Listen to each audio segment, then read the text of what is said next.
And we are live. This is Dark Journalists. What a fantastic crowd we have out there with us already. Of course, I'm joined by the lovely Olivia. Hi, everybody. And Olivia, it looks like ETRM. I'm very excited for this show. I think we need it. Well, we were kind of, it was interesting because I was working along this line of really investigating our new director of national intelligence, the DNI. And that's Avril Haines, who has a long and bizarre history in the Obama administration. And before that, very strange. There's even an Al Pacino connection going on there. But as I was doing research on her, she comes out and what does she say? She says, those UAPs out there could be extraterrestrial. So it dovetailed so beautifully, I had to think this is fate. So here we are for X Series 112, and we're going deep. These are deep state UFO games and the Danica Mars mystery. Now, Danica is an interesting name, wouldn't you say? It's a very pretty name. Where does it come from? That is actually our friend Avril's middle name. So the Director of National Intelligence, her middle name is Danica. And you're going to really find this interesting as we get along, that there are strands that run through her background that suggest space and aerospace and very deep connections on the secret society side that are so interesting, I would say, that we're really going to put a totally different spin on who she is and what she's doing. And so her comments today, that event just happened today. And our friend Bezos, of course, was there, along with some other luminaries on the intelligence side, and lots of kind of, Avi Loeb, for example, the guy who sets up his office about 5 or 6 minutes from here. And Loeb is an interesting scientist because he came out he's a Harvard scientist, and he came out during the whole Oumuamua craze, and he was saying, look, that Oumuamua is an alien spaceship sent over here by another civilization to check us out.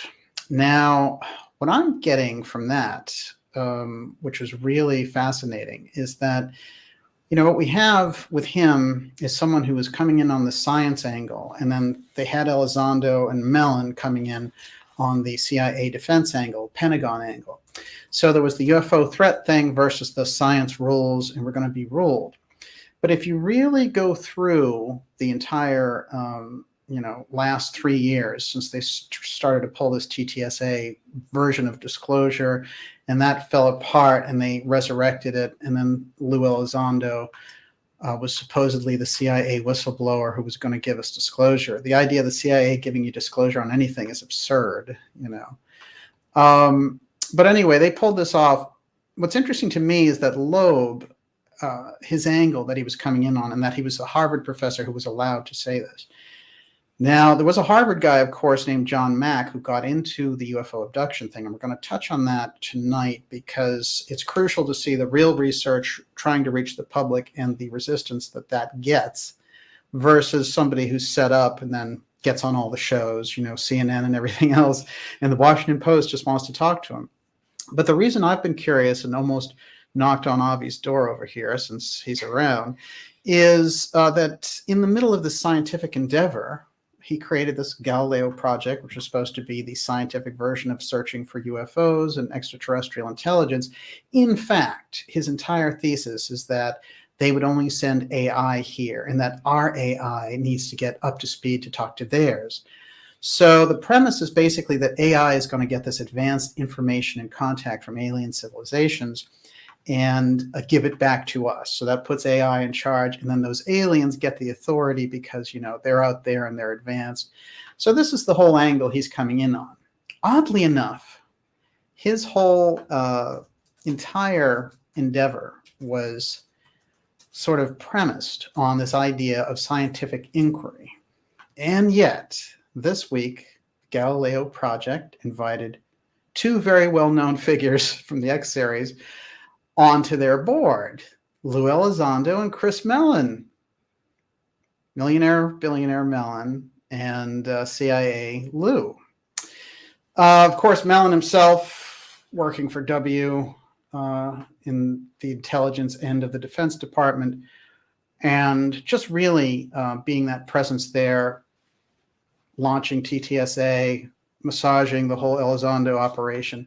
So, of course, we had his cousin, John Warner IV, on here, the son of the late senator, and he gave us quite the background on Mr. Mellon. So we know where that is. So how did Avi Loeb miss that? And then for the heck of it, he added Nick Pope, another defense guy. So is this thing now just a defense push and has nothing to do with scientific inquiry?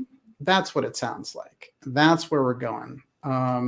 So we have to kind of keep that in mind as we're looking at these individuals and seeing where this stuff is coming from. Tonight, we have a real breakthrough, though, in terms of what's been going on in the messaging around Mars. And this includes the complete censorship of 2 videos that I did with Dr. Joseph Farrell. You may have noticed that part 2 is missing from this YouTube channel, but also part 3, which is on a private forum video server, that also got taken down. And then it got taken down a 3rd time. So we had 3 big censorship moments, but that first episode is still up, thank God. And now we've put the 2nd episode up on BitChute, which it's hard to take down things on BitChute, right? But so, and then that part 3, we're working to create an entirely new darkjournalist.com specific private video launcher. So we'll have that out very shortly. And I want to just mention before we get into the episode that Dr. Farrell was so taken aback by the reasons that they suggested they were taking the video down, which were that it was impersonating a historical event. This is an interesting one. This isn't, we're taking it down it's a weird way to word it. It is, if you really think about it. But that's the way that they did it. So we were impersonating a historical event, according to them. That doesn't happen generally with my material. So I think that this is a kind of an interesting signal. What was it we were researching? It was Mars. Who got us really moving on the Mars trip? It was Gigi Young. Gigi was going deep now, suggesting different reasons for this big push around the whole UFO thing and linking it back to Mars and the Musk missions. My own research was suggesting there was something going on in relation to SpaceX, Bezos, and our other friends, that there was going to be some kind of announcement in the pipeline. They've had a big push-pull going on in regards to this, and I've been trying to read what it was where the steganography was in the past couple of months around this. And I found what I consider is a major breakthrough, and I have an eye for steganography, as you can tell from this show, and that's just staying open to it. And the idea, again, with steganography is that what we do on this show is we look for X-steganography. And so steganography is something that's embedded there where you can see it. So if it's out there for everyone to see, it's not hidden, but the meaning behind it is hidden. So if an initiate knows how to read it, then there it is. And so it's a little different than cryptography and other things where people know it's behind, kind of a code. And so they're looking to break it and all the rest. With steganography, it sits there. And it comes from the Greek, which means a page within a page. So you're looking at one thing and it's actually reading another. But to everyone in the public, it just sort of reads a particular way. So we've noted a number of examples with this. And of course, we've traced certain secret programs in the government through different government agencies by using that X-steganography. This steganography that we all were witness to in the past few weeks involves President Biden, and I use the term very loosely. And it has to do with his repeated references to Satchel Paige. Now, I guess you could call this the TKO that we'll open with. Okay. But Satchel Paige was an interesting, very interesting baseball player, pitcher. And at the time, they separated the leagues. So they had the Negro League and they had the major leagues. And there were other leagues also. And, it was interesting because that major league excluded a lot of different groups. But a lot of those groups would go, interestingly enough, to Cuba to play, as did Satchel. And there's a lot of hot zone connections there. But I started to wonder, what was it with the repeated references to Satchel Paige? And also him supposedly stepping in it by using this term, this kind of bankrupt, antiquated term about the Negro League. So, this is not the kind of thing that a politician steps into. And what got me in particular was, why would the Pope, who doesn't have anything to do with baseball, be interested in any of these references at all? So I spent a lot of time going into this. And then I talked to Dr. Farrell about Mars. And the connections around this started to kind of whip up. And then, of course, those videos got taken down. And I had to wonder, why are they taking those videos down? I hadn't mentioned this particular connection. But we're going to start it right here and figure it out together. First of all, the Pope was famous for saying that he was going to baptize Martians. And that, he certainly... Did he actually, was it extraterrestrials or was it specifically Martians? This is the interesting thing. He actually said Martians, and then later he was like, it's extraterrestrials. Interesting. But Martians were the ones that he uses. Here's the phrase. For Pope Francis, it's about more than Martians. And this was part of a push that was going on saying, well, we accept the idea of alien life, and we would welcome them, and we baptize them, and all the rest. So that was part of the early push that suggested they knew that the power base was going to be threatened by the revelation around this disclosure. Now, they were trying to figure out, of course, with the UFO topic, as we all know, it's been going on in the public since 1947, of course, going on much longer than that. But the government's been hiding it, and there's been a whole cat and mouse thing, and they've eliminated researchers who got close to the truth. And I have a whole documentary on X-Protect, which is the group that uses lethal force, discrediting force, the media, everything else to get rid of people who are too near the truth in relation to this. And we've seen it all the way back to Morris Jessup and the stories of Men in Black and things of this nature. Of course, you see it in much more modern times as well. But what's interesting when we look at these groups is to get our head wrapped around the fact that they're protecting a secret, and that secret is the highest national security level secret that they are safeguarding. But it also represents an entire power structure because it advanced technology that's involved, advanced medicine, and an entirely different system of science.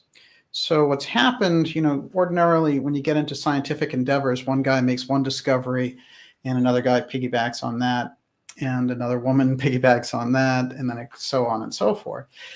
But what we have now is parallel lines in society. So we have a covert group running things on one level, and then we have the overt public government, which is sort of further and further disconnected from the actual facts around this. So now let's get back to Biden. Satchel Paige, strange reference of a baseball player. Why Satchel Paige? Well, what caught me first was that he mentioned it with the Pope. And it's funny because even the publications that like Biden, which is about 90%, because they're in the bag for his agenda, they had to admit that was just weird rambling statements. Biden meets Pope, rambles on about Satchel Paige, of all people. Other articles. Francis and Biden speak the language of sports. The Pope, President, and Paige. Get ready for where this is going, because something very unusual in the steganography around using Satchel Paige, and we're going to get into what it is, and you bet it relates to Mars directly. Now, what happened, we've had a number of different types of rovers and missions to Mars. And, whenever you go through those with somebody who really knows them, A lot of the Russian probes in relation to this really had tremendous problems. And that is, their rovers would crash and all these different things would happen as a result. Well, ours have had some of that, but one of the main ones that got interfered with was this program that we had in relation to Mars exploration that was called Spirit, and it took a nosedive about 2010 and landed in a sand trap. Note that, sand trap. In 2010. We didn't hear anything else from it. However, one of the things that it discovered, very interestingly, was an obscure little setup there on Mars of something they called the baseball diamond. And there are pictures of this, of course. I have some of them here, but I want to actually take a look at just the fundamentals of a baseball diamond and get into this, and then read some articles around this. And we're going to understand that the whole reference to Satchel Paige is directly involved with signaling that they have something they're ready to unveil in relation to Mars. And that's where all of this hassle is coming from. The rush around the UAP thing to say that the CIA has the UFO file under control and here's disclosure for you. And of course, as I mentioned, we had Avril Haines coming out today and saying, you know what? Those UAPs might be extraterrestrial. Well, 2 weeks ago, we had the NASA director, Bill Nelson. This is not the language that is generally used in relation to this. So we're looking at a gigantic sea change.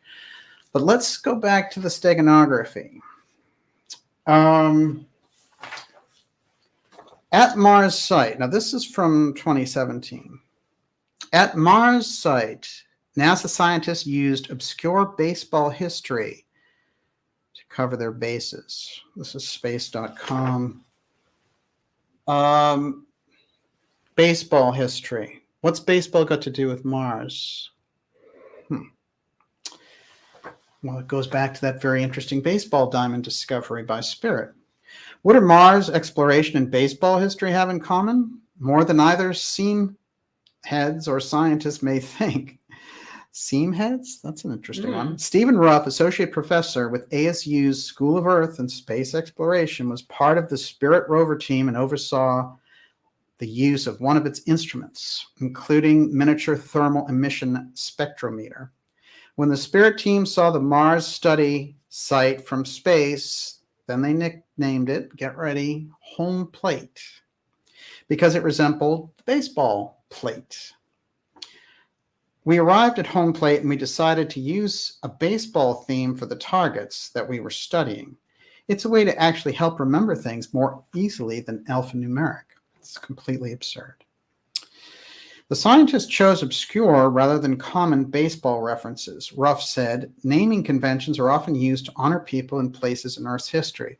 I want to mention that originally, although they settled on home plate, they called it the baseball diamond, as I'll show.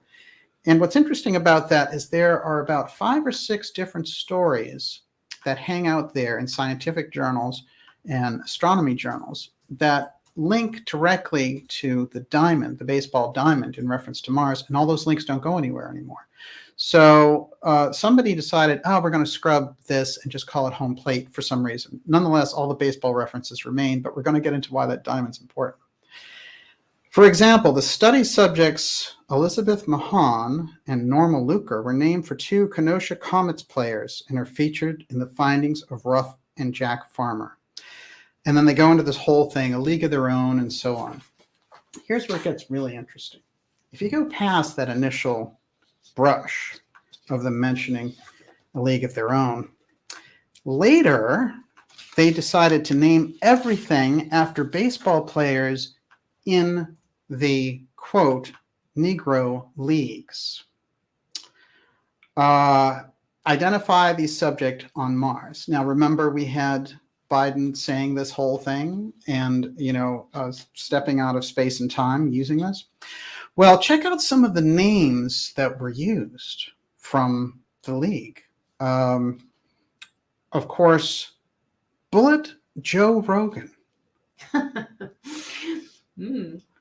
Interesting. How about this site? This site was called Barn Hill. Barn Hill. What does that remind you of? Barney Hill. Barney Hill. Of course, Barney Hill was the first major abductee along with Betty Hill, and he was African American. Mm-hmm. So they're doing something immediately right off the bat, but if you go down this list of the names, you will find Leroy Satchel Paige among this list, and the entire list has all kinds of interesting steganography waiting to be unearthed. But let's now take a snapshot of what they're doing. They are using this Spirit expedition going to Mars, and it is using all of these different sites and associating it with these baseball leagues. Now, out of the blue, in the last 2 months, we have Biden rambling on about Satchel Paige, particularly with the Pope. And then he got into it in hot water because he suggested something and he used this antiquated term for Satchel Paige. Now, I want to say this is not the first time the Pope has been around the block as far as the UAP UFO subject goes. That is the Pope watching in 1968 the Apollo moon mission because, of course, again, all the credibility and everything else was at stake because if everyone starts to just believe in aliens in space, then certainly the religions on the ground have problems. This is what the Brookings Institute study from the early 60s told them. We're going to have problems if we reveal this because of established religions. Or was that just a convenient way out? So there were a lot of things going on in that period in the early 60s in relation to this, so that by the time we get to the moon missions, everything is really foggy. And then by the time you get to the early 70s, we stop going to the moon. Now, it's been 50 years next year since we went to the moon. We stopped going in 1972. There's no explanation for it. None. And we've continued to fund different projects in relation to it. So it's not a money question. So what was it? This is where we're going to get some answers as we look deeper at that secret space program. Everyone, you're watching the Dark Journalist Show. This is X Series 112. We are going deep now into the steganography of Satchel Paige, President Stepford Biden, and of course, our friend Pope Francis. Now, I want to remind everyone to go to darkjournalist.com and sign up for our newsletter. That's a free newsletter, and it's something I really think is important, as we found out in the last week with the incredible censorship, just unbelievable, almost overnight censorship of those videos that we did with Dr. Farrell. Of course, Dr. Farrell is going to have his revenge because we're going to do a surprise episode this weekend, which we're going to announce shortly. But we're also going to go over some of the key points to see what it was exactly that tripped the censors out. But make sure you're on that newsletter list. And so go to darkjournalist.com. That's the best way for us to stay in touch. It is getting ridiculous, the amount of censorship that we're seeing. And that includes a lot of doctors and a lot of scientists as well. So we know they're not just trying to, say, oh, we're censoring these wild people who are saying wild things. No, they're just censoring anyone who doesn't agree with them. We also know where this is headed. Yes. Yeah. And? Well, do I have to articulate it? I mean, it's going to be a very tightly controlled narrative. Right now, Yes. I'm grateful that we have as much freedom as we do, Yes. but we know what their intentions are, what Yes. their agenda is. Mm-hmm. Absolutely. Well, we've been talking on this program about CIA disclosure versus actual disclosure. There's a very crucial difference. And a lot of people, when you call out the CIA disclosure, will say, hey, I believe in aliens or I believe in UFOs. It's absurd. Of course, if you check out the premise of this show, since we've been doing shows for over 8 years, we've had some of the top people on in relation to UFOs. And we've done our own deep UFO dives, including the Honorable Paul Hellyer, who was the Defense Secretary for Canada. Of course, Linda Moulton Howe, our friend, and the late Stanton Friedman. I mean, these are the real all-stars from the field. So, the UFO file is so core to the X series and X steganography. That's the thing that we've opened up. However, when you're dealing with Luis Elizondo and Chris Mellon and that whole ilk, and TTSA, which has over 100 years experience of CIA agents, then that's a totally different ballgame. It has nothing to do with disclosure, and it's absurd to expect that you would get disclosure from people like that. As a matter of fact, they seem determined to run a global dictatorship from the stars, which is exactly so. The to the stars is, get those satellites up there and run a global dictatorship on the ground. Now, to the stars is kind of a punchline now because they've become a joke, and a lot of people who threw in with them look really silly now, don't they? And a couple of years ago, those same people were saying to me, you're going to be made to look foolish if you don't go along with it. And they were some of the biggest, best names in the field. So there is a kind of a disdain for some of those UFO researchers that I have on this program, because I feel like they wanted to go along. They thought, the documentaries, the TV series and things like that were there for them. And so they were going to run past that. And they were trying to go after anyone who was asking the real questions. But at the end of the day, some of these whistleblowers, like Luis Elizondo, supposedly are not whistleblowers at all. They're paid government agents. As a matter of fact, he recently had to admit that he still works for the government, which is what we maintained on this program 3 years ago. So, it's not because I have some great crystal ball. I mean, we do have Gigi Young, but it's not that it's a crystal ball situation. It's that when you use the analysis and see how they act, it's obvious that if they don't answer the question and nobody puts it to them, are you still employed by the government or the Central Intelligence Agency? Because they don't want to lie outright publicly and they dance around it, it's pretty obvious that that's what they do.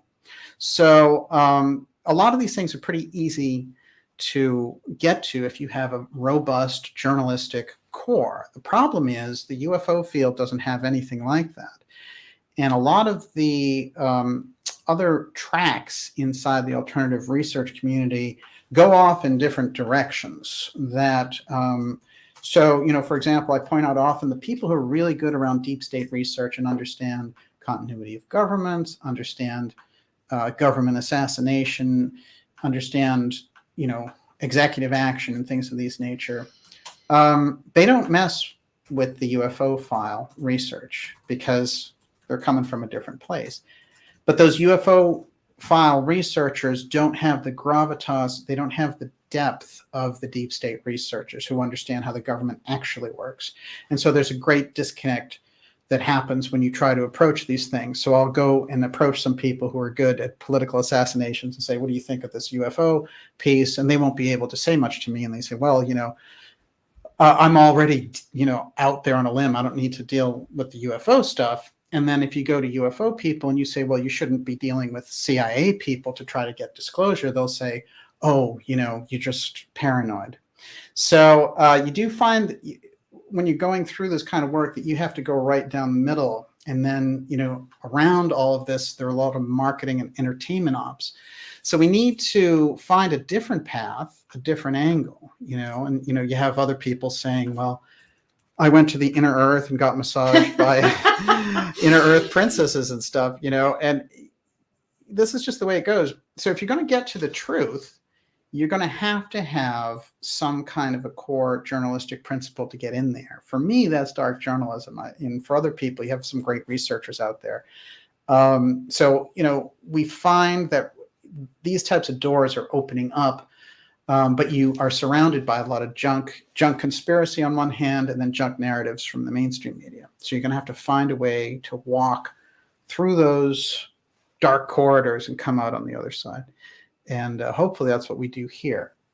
All right, so what have we learned? Steganography. Satchel Paige is listed now and is part of this Mars baseball diamond. The steganography that Biden needs to go around to these various leaders with, especially the Pope, because the whole UFO disclosure piece has to come through that religious piece as well, and business leaders, political leaders, etc. They have to be ready. And also they are going to be ready to take advantage of it. especially since the threat operation seems to have given them a lot of bad feedback. And I think we did a lot to expose that and some others.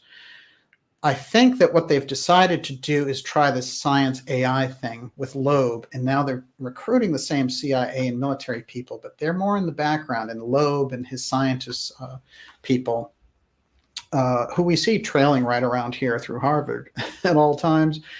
That whole thing is part of a program to come in on the science angle and say, oh, Amu is AI, and our best AI is going to communicate with it. We'll get all these rules, and we'll have this wonderful savior machine that will give us all these instructions to save the environment and to get rid of the undesirables, shall we say.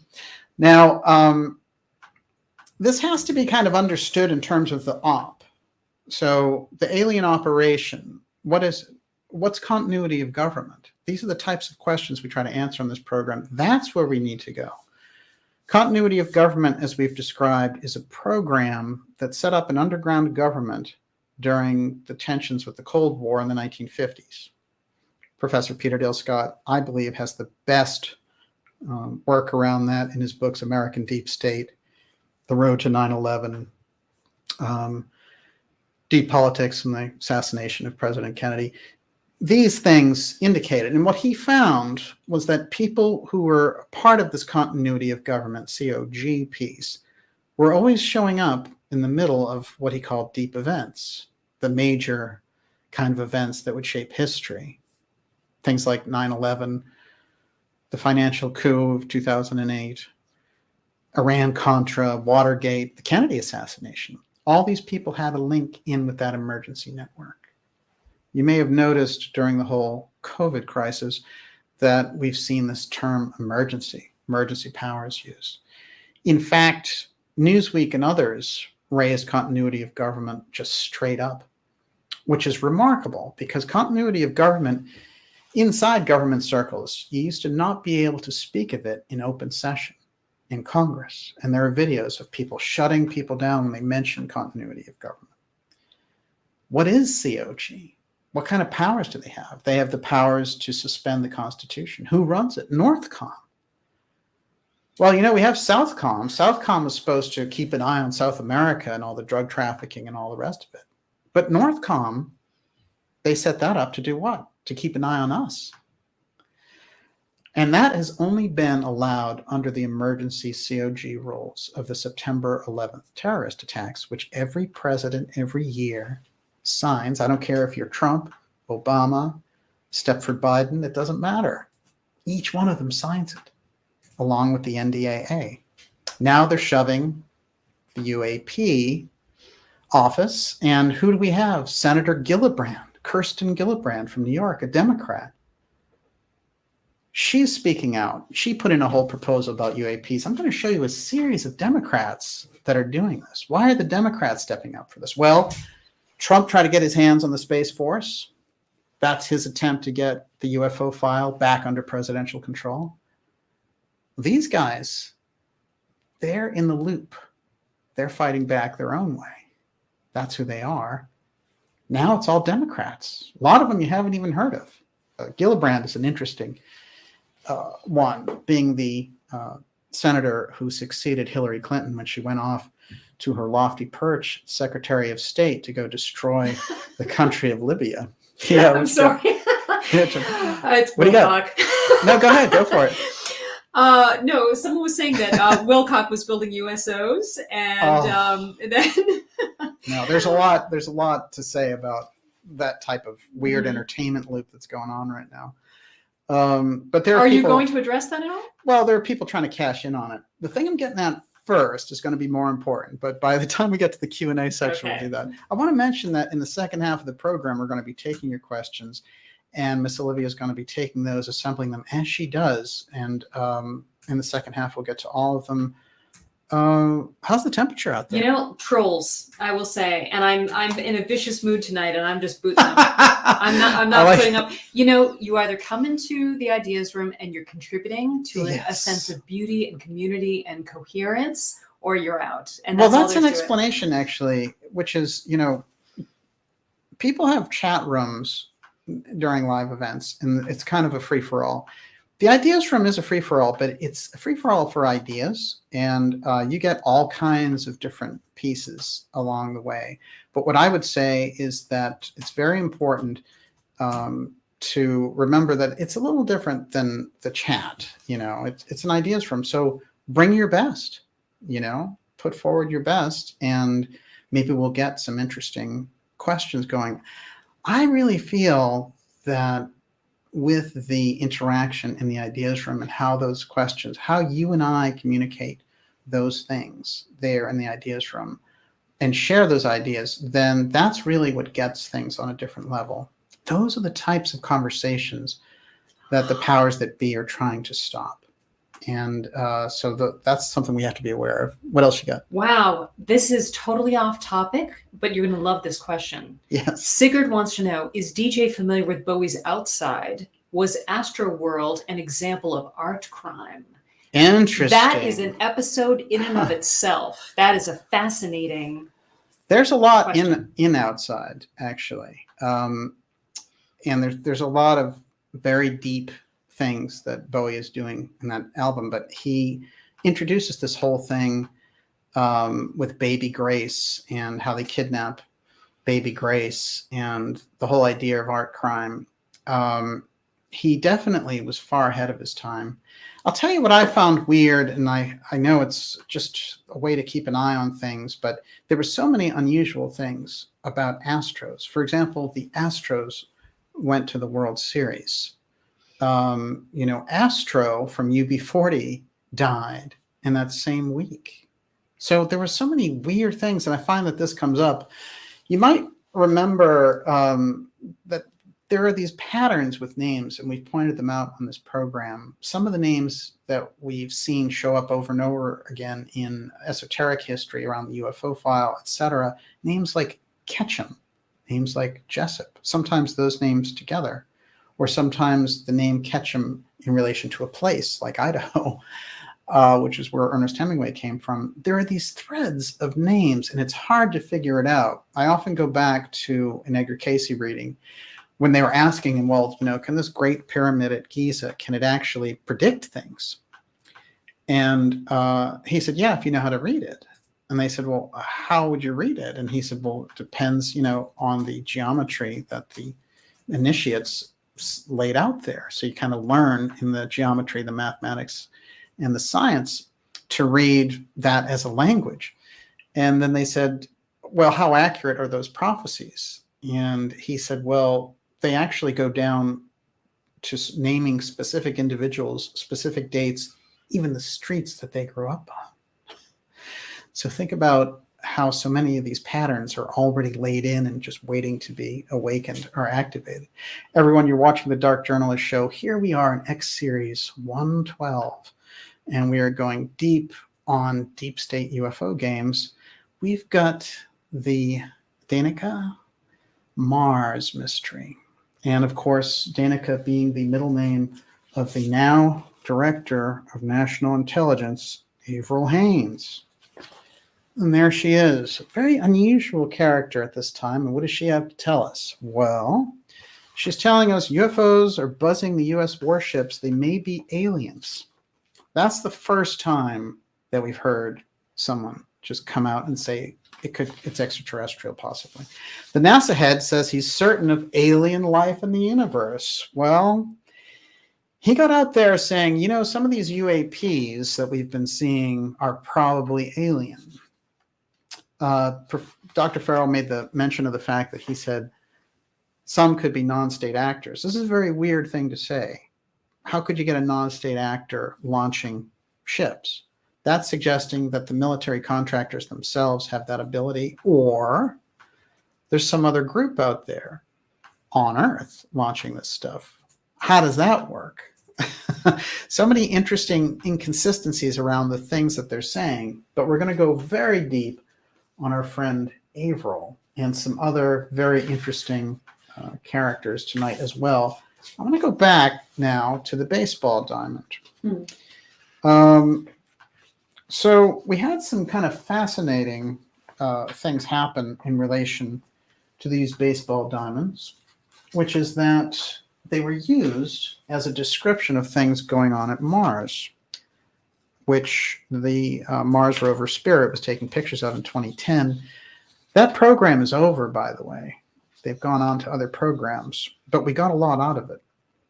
Let's just check out this period of time. There were a lot of strange hoaxes around baseball fields about UFOs. This one I found, the UFO that appeared in the sky over a Canadian minor league baseball team, leaving many scratching their heads over its identity, has turned out to be an unlikely hoax. UFO hoax at Canada baseball game exposed. So these guys ran these kind of phony ships over this baseball field and freaked people out. Well, what was that all about? Where are they heading with that? Well, if you go back, you're going to find a number of strange incidents in that whole period from 2009 to about 2014 with all kinds of baseball references. Oh, we thought we saw a UFO. Oh, this thing was going over a baseball stadium that was loaded. It gave you the impression that maybe they were thinking of using this, but I am reading it as steganography, because the steganography on Mars that they're suggesting, they're going directly to what was a baseball league called the Negro League. And they have Biden supposedly stepping in it, which is not very likely that he's going to say those types of comments, and then go meeting the Pope and telling him about Satchel Paige. And then we have Satchel Paige directly indicated in this baseball diamond. The steganography is very obvious, which is whatever the revelation that they're coming out with around UFO disclosure has to do with Mars. There's no question about it.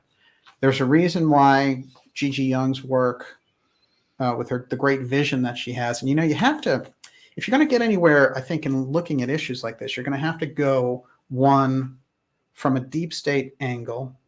You're going to have to come in also on a mystical angle. You're going to have to come in on that mystery school angle, because without it, you're like flying with one eye covered. You're missing a great deal, because the mystery schools and the secret societies have that influence. And by their very nature, they're very hard to detect. Gurdjieff used to say, there's two things that you can learn. And one of them has to do with, in relation to religion, what to do, and then how to do it. So you have the what to do, turn the other cheek when somebody strikes you, right? But ordinarily you can't do that. So how do you do it? There's a method. So he said, the what to do is public. The how to do it stays underground, because if that's around there, people will persecute it, try to exploit it, whatever it happens to be. So what to do, how to do it. They're two different things, but we need to understand both of them. One always remains underground. So we have to get a snapshot on that. And, it's all well and good, I think, to rail against political figures and all the rest. But if we go back into our history and we look at the original mystery schools out of the Egyptian period, but in the Greek one in particular, we have that, emblazed on the top of the mystery school, know thyself, right? Doesn't say fight the power. It says know thyself. Because in order to get any of that in place, you're going to have to know yourself first. And then your intuition is going to kind of lead the way. So there's analysis, there's deep analysis, and then there's the full spectrum. And I think when we get into some of these things, we need the full spectrum in order to get a really good handle on it. So let's go a little bit further with this and start to look at someone who appears in the thumbnail named Maria Popova. And this is somebody... Is it Popova or Popova? I think Popova is... Okay. It could be either, but I've heard it pronounced Popova. We'll see. It's Popova. Mm-hmm. And she's very interesting.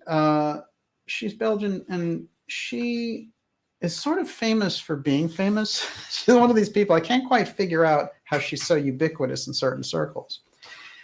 But she's very interesting, and I certainly don't want to suggest anything amiss about her or her work. She's actually an interesting poet and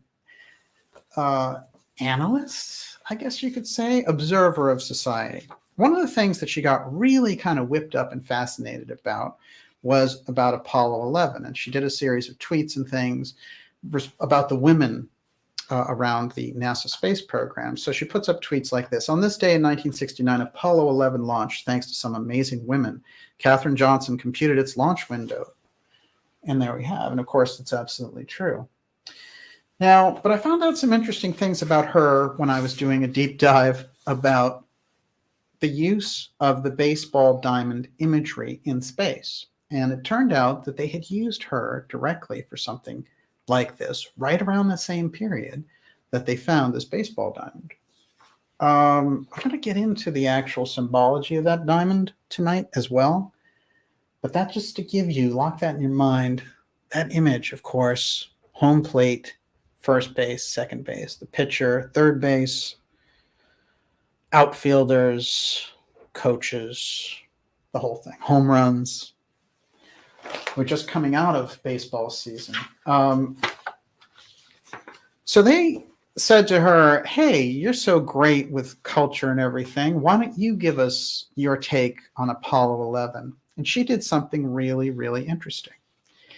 She overlaid a baseball diamond at the landing site of Apollo 11.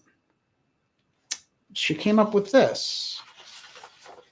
Here we go again with the baseball diamond in space. Well, she's got some interesting things going on here. And like I said, I believe that they selected her for this for a few reasons. One, she was off the wall. Maybe, you know, if it didn't work out, they could have sort of moved along. And they just thought, oh, she's kind of quirky. And so I don't think that she has any marvelous deep state connections or anything like that. And her work is, you know, probably exactly what it says it is. However, I think she was used in this particular instance to create this. This, if you look at it closely, it has the names of the different astronauts, like Armstrong there, and where their positions in when they came in. And she used the entire landing site as a baseball diamond. So there's something about that baseball diamond imagery, which they want to bring forward in relation to space. This was the steganography. This was the signal for it. This is the steganography that Biden decided to go back and pick up on. Originally, remember, that Mars program was 2009. This drawing comes from 2011. But don't take my word for it, because, of course, Maria herself is in Atlantic Magazine talking about it. And she is an interesting character. I think we're going to see more of her in relation to this, because she somehow has a role in creating that early steganography. Now, I want to also mention that, you know, when I mentioned the thing about the baseball diamonds, interestingly enough, a lot of them, as I said, the links are missing. And you could say, well, you know, over the course of 5 or 10 years, maybe a lot of links would go away. But it's not usually my experience to have that many be gone. So I believe we are looking at something which is done intentionally. Okay, why baseball? I actually don't think that the thing that they found on Mars looked so much like a baseball diamond. You know, those Mars missions, of course, there was a lot of speculation. I'm going to go back and way before a lot of the subject got messed up by the likes of, you know, the Corey Goodwill Gaia type freak show. There were all these, you know, entertainment things that came along and said, hey, I was on Mars, and, you know, there's a whole thing going on there. Before that, there were a series of whistleblowers. Some of them did come through Project Camelot, but some of them were before that, who indicated that we had a program of sending groups in that secret space program, astronauts, to Mars, the ability to do that in the late 90s through the 2000s. There's a lot to suggest that we did, in fact, have these programs, and that our own space program is far more advanced than anything that has been suggested. We've shown how the continuity of government rules prevented anyone from understanding what was going on underground. So all that advancement and all those missing trillions could happen because the continuity of government rules are emergency rules. So there's no oversight and you can't ask questions. And after a while, it just becomes its own system of government. Well, what happened for the secret space program was they were able to turn the rules of the continuity of government into space. So they just took that entire legal structure of this is secrecy, it's unconstitutional, it's all the rest, and you can't say anything about it. It's an emergency network. So we're going to use those same rules of secrecy and apply it to space. It was that simple. And that's why we got very scant whistleblower activity in relation to space. And that when we started to get some real ones, they rolled out a lot of phony entertainment stuff and Inner Earth princesses. But that spirit went around there on Mars, and it did find itself in some very interesting spots looking at unusual debris. We've all seen those pictures from, Cydonia and all the rest of those parts of Mars, and Richard Hoagland and guys like that came up and took, really good analysis of that stuff when it happened and said, hey, there's the face on Mars. It's looking up, it's like the Nazca Lines. This thing looks like the Great Pyramid and the Sphinx over here. It was kind of undeniable that those did not look like normal formations. And I would say anyone who's a good researcher would have to agree that at least some of those looked intentionally man-made, or at least something made them. Now, I want to read a little bit about Spirit and what they had to say in relation to this. This was the press release. The original press release for it, its original mission was 2006. That's when it started. Spirit hits a home run. This week, NASA Mars exploration rover Spirit arrived at home plate, a feature that, when seen from orbit, looks like the home plate of a baseball diamond. Home plate is a roughly circular feature of about 80 meters in diameter that might be an old impact crater or volcanic feature. The Spirit team has been eager to get to home plate and has been enjoying distant views of the feature and a curious bathtub ring of light-colored materials along the edges. The team has pushed the rover hard to get here before the deep Martian winter sets in. And on they went. At the end of it, they say, as Spirit works at home plate during February, the science team is choosing informal names for rocks from great players and managers of the Negro Leagues of Baseball. This outcrop, Barnhill, is informally named for David Barnhill, the ace of the New York Cubans pitching staff during the early 1940s. He compiled an 18-3 record in 1941 and defeated Satchel Paige in the 1942 East-West All-Star Game, along with Bullet Joe Rogan. I kid you not. This is from 2006. So that's on NASA's website. It's not a website or a dupe, or something that was cooked up. That's right on their website, mars.nasa.gov. I'm going to read you this part again. This outcrop, Barnhill, is informally named for David Barnhill, the ace of the New York Cubans pitching staff during the early 40s. He compiled an 18-3 record in 1941 and defeated Satchel Paige in the 1942 East-West All-Star Game.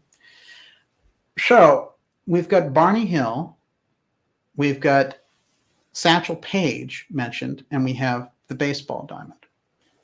So stumbling around, Stepford Biden is going around to these world leaders and the Pope and other people, and I want to talk to you about Satchel Paige.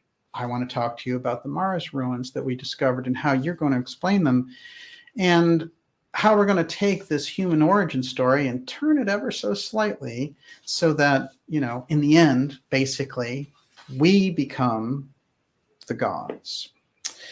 There's an interesting twist with all this, because Avi Loeb, in one of his interesting essays that came out in the Harvard Journal I was reading, he has something interesting to say that kind of ties in with this, because again, what he's trying to do is prove that Oumuamua and these other things are big AI ships. We need to communicate them. So we got to get our AI up to snuff so those two can communicate and become like the super brain for Earth. But there's nothing to suggest that Oumuamua is an alien ship at all. It looks like a big rock from another galaxy, and all the UFO stuff looks way more like, extraterrestrial visitors. So what's going on there?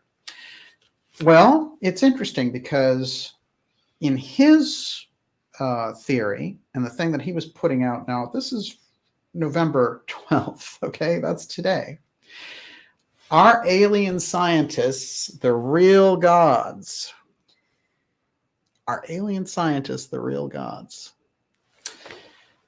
An advanced scientific civilization could be an approximation to what we call God. This is what Harvard astronomer Avi Loeb told those attending Our Future in Space program at Washington Cathedral. This is where the director of national intelligence, Avril Haines, was saying, well, the UAPs could be extraterrestrial. That was today. So today is a huge sea shift in this. It's dramatic, actually, when you think about it, because the sea change that's taking place here is Loeb is giving them a new narrative. And it is alien scientists are God. And so the history of that is that, we were on Mars, these alien scientists were there, and they deposited us on Earth. They're the ones we should listen to. We should protect our environment.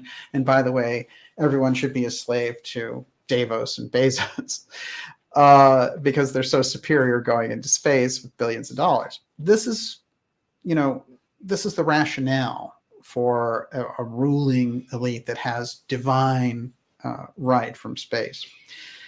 Yeah. I was just thinking this is the ultimate Revenge of the Nerds, right? Anyway, go on. It's Revenge of the Nerds 5. Will aliens put Yahweh of the Bible out of a job? Will Shiva, Vishnu, Marduk, and the Great Spirit also line up for unemployment checks? I kid you not. This is a Harvard journal. Oh.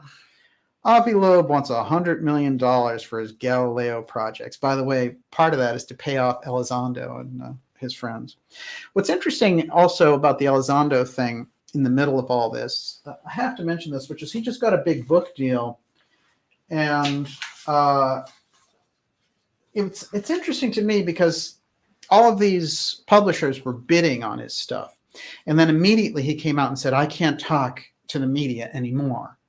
As soon as he got his money, they realized, okay, that op that was going on with Elizondo and the whole thing that we were doing with, the UFO threat, people seem to kind of see through that. And like, we had a lot of guys out there who were like, kind of poking holes in that. Let's come in on the science angle and say that, ET is AI. So these things have to go together. And that's exactly where they're headed. Let's go a little further with this. Where will Dr. Loeb get that money? From Uncle Sam? So they're quoting Loeb in there.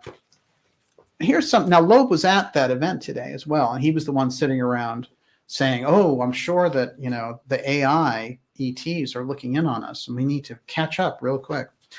All right. This now is October 30th, 2021, and this is a Harvard press release. The Galileo Project welcomes Christopher Mellon and Lou Elizondo as research affiliates, okay? Now, renowned advocates for UAP transparency, renowned, huh? Bring decades of relevant experience, like hanging out with Tom DeLonge, to the Galileo Project's scientific research efforts. Today, the Galileo Project lead professor, Avi Loeb, announces the additions of Elizondo and Mellon. Okay, so anything that Loeb was doing, all the credibility just went out the window. Because, of course, Elizondo has lied in public for the last 3 years, bald-faced CIA lying over and over again.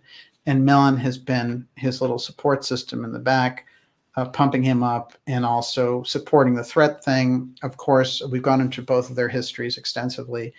And, Elizondo worked for John Brennan, the Drone King. Here's the interesting thing. And he also worked for James Clapper, the other national intelligence director of national intelligence. you get this feeling that these guys are just swimming around in this nonstop, trying to figure out how can we get this UFO op on the public and just get on with this. Well, here's what I think in relation to what we're seeing. If you thought that the COVID op was something else, just wait till they lay the full UFO op on us. Everyone, you're watching the Dark Journalist Show. We're going deep here, and this is X Series episode 112. And we're going deep. This is Deep State UFO Games. We've got the Danica Mars mystery. And remember, Danica is the middle name of our Director of National Intelligence, Avril Haines. Al Pacino worked for her dad. It's kind of interesting. She studied theoretical physics. That's a little bit odd for a CIA. She was the deputy CIA director under Obama, deputy to John Brennan. Let's get into this for a minute, and then we'll get back to baseball, because baseball is going to tell us where they're going with this. The steganography of Satchel Paige is going to reveal a great deal. Ex-CIA boss John Brennan believes there may be life beyond Earth. Yes, Brennan, the drone king himself. This is a guy who would drop a drone on a wedding party of 50 people to try to get one guy. And when he got the other people instead and the terrorist got away, he would say, well, that's part of the business. That's the type of person we were dealing with John Brennan. That's why he was called the Drone King. The Director of National Intelligence, Avril Haines, was sometimes called the Drone Queen because, having been a lawyer, she figured out every legal justification for them to do that. And she looked at occasions of, as we know, under the Obama administration, where they actually drone striked an American citizen who was a suspected terrorist named al-Awlaki. So that's where those people were headed. But today, she was out there saying, we might be looking at extraterrestrials here in those UAPs. Here's my question over and over again. When we get around the CIA people who are drone questers, who are masters of assassination, who are fixers of elections, and are generally disruptive to any political system, and who have challenged over and over again the public order. And the last time we had any kind of control over them was during the Kennedy administration. Are those the people you want presenting to you the origins of humanity? Think about the character of those people. Think about the interests that they represent. Who are they? Well, I want to mention this. You know, the Central Intelligence Agency was born from Wall Street lawyers, New York lawyers. And Allen Dulles, the most infamous of them all, what was he? He was Sullivan and Cromwell lawyer. What was that funnel? It was international finance. That's where it comes from. Central Intelligence Agency masquerades as having the ability for military impact. The military, in fact, as Kennedy had suggested, was capable of doing that. He set up the DIA as an alternative. The CIA invaded that and turned it into another loop around for these interests. The Central Intelligence Agency, in fact, when it came up, originally Harry Truman said, I don't want an American Gestapo here. I don't want to do it. But by 1947, they had cornered him into it with the National Security Act. And I have no doubt that the Roswell incident and other things relating to the UFO wave were part of that. And they said, we need to know what's going on. And they used that background information against someone like Truman, who had already been through a very major UFO sighting in Cape Girardeau in 1941 when he was senator and the top dog there for handling that. So, you know, it's a much deeper history. And, you know, I've mentioned continuity of government many times in this program, and tonight we've talked about it a little bit. But we have to be aware that the head of COG right now, Van Herk, General Van Herk from Northcom, he comes from the 509th Bomber Group, which is the same group that found the Roswell wreckage in 47. I mean, you know, he was around that group in the 90s and the 2000s, but he's in that same wing. So look around. COG now has a direct Roswell connection through their general being part of the 509th. The director of national intelligence suggests that UAPs are ET. The NASA director is saying that they're aliens. John Brennan suddenly wants the truth about aliens from the government. Well, he sat in government as the CIA director under Obama for years. He didn't release anything. Those people don't want the truth. They want a narrative. That's where they're going. And they've got us all wrapped up in their narrative. Everyone, you're watching the Dark Journalist show. We're in X Series 112 here, Deep State UFO Games. We're going to be taking your questions in a little while here. And Miss Olivia's putting those together. How's the temperature? Good. David Tormina says, DJ, Avi Loeb was part of Reagan's Star Wars program. He was working on giant lasers, which they say resulted in the Israeli Iron Dome system. Is Avi Loeb and friends attempting to draw massive funding into a new Star Wars round of funding? Yes, that is absolutely fascinating. And it makes a lot of sense because actually the idea of him saying these large ships are coming in and observing us sets up an entire defense narrative under the umbrella of Avi Loeb scientist instead of CIA psychopath Lou Elizondo. That's interesting to me. And I think that you're right on board. You have to remember SDI and Star Wars was set up using a lot of Reagan's own mythology. And so he understood things about UFOs. And of course, there's this famous incident where he had Steven Spielberg show E.T. at the White House. And I found this interesting. We all know that he used the alien invasion language. And of course, in 2014, before the Charlie Rose sex scandal, Charlie Rose interviewed Mikhail Gorbachev with Henry Kissinger in the audience. And Kissinger almost fell over when Gorbachev said, he took me aside at Reykjavik and he said, will you help us when these aliens invade? And he was absolutely serious. And Gorbachev was trying to feel him out. But of course, Gorbachev is also aware that there are, off-world visitors, shall we say. So he was saying this, and, Kissinger almost falls out of his chair. It's just the weirdest thing. And then Charlie Rose starts hysterically laughing and almost falls out of his chair, to try to change the mood or whatever. And Gorbachev just says, oh, I'm sorry, basically. Sorry you couldn't handle it. You can't handle the truth. But it is interesting that what Reagan said was after E.T., he came before everyone and said, we know what we've just seen is an actual, it's not fiction. It's not science fiction. It's science fact.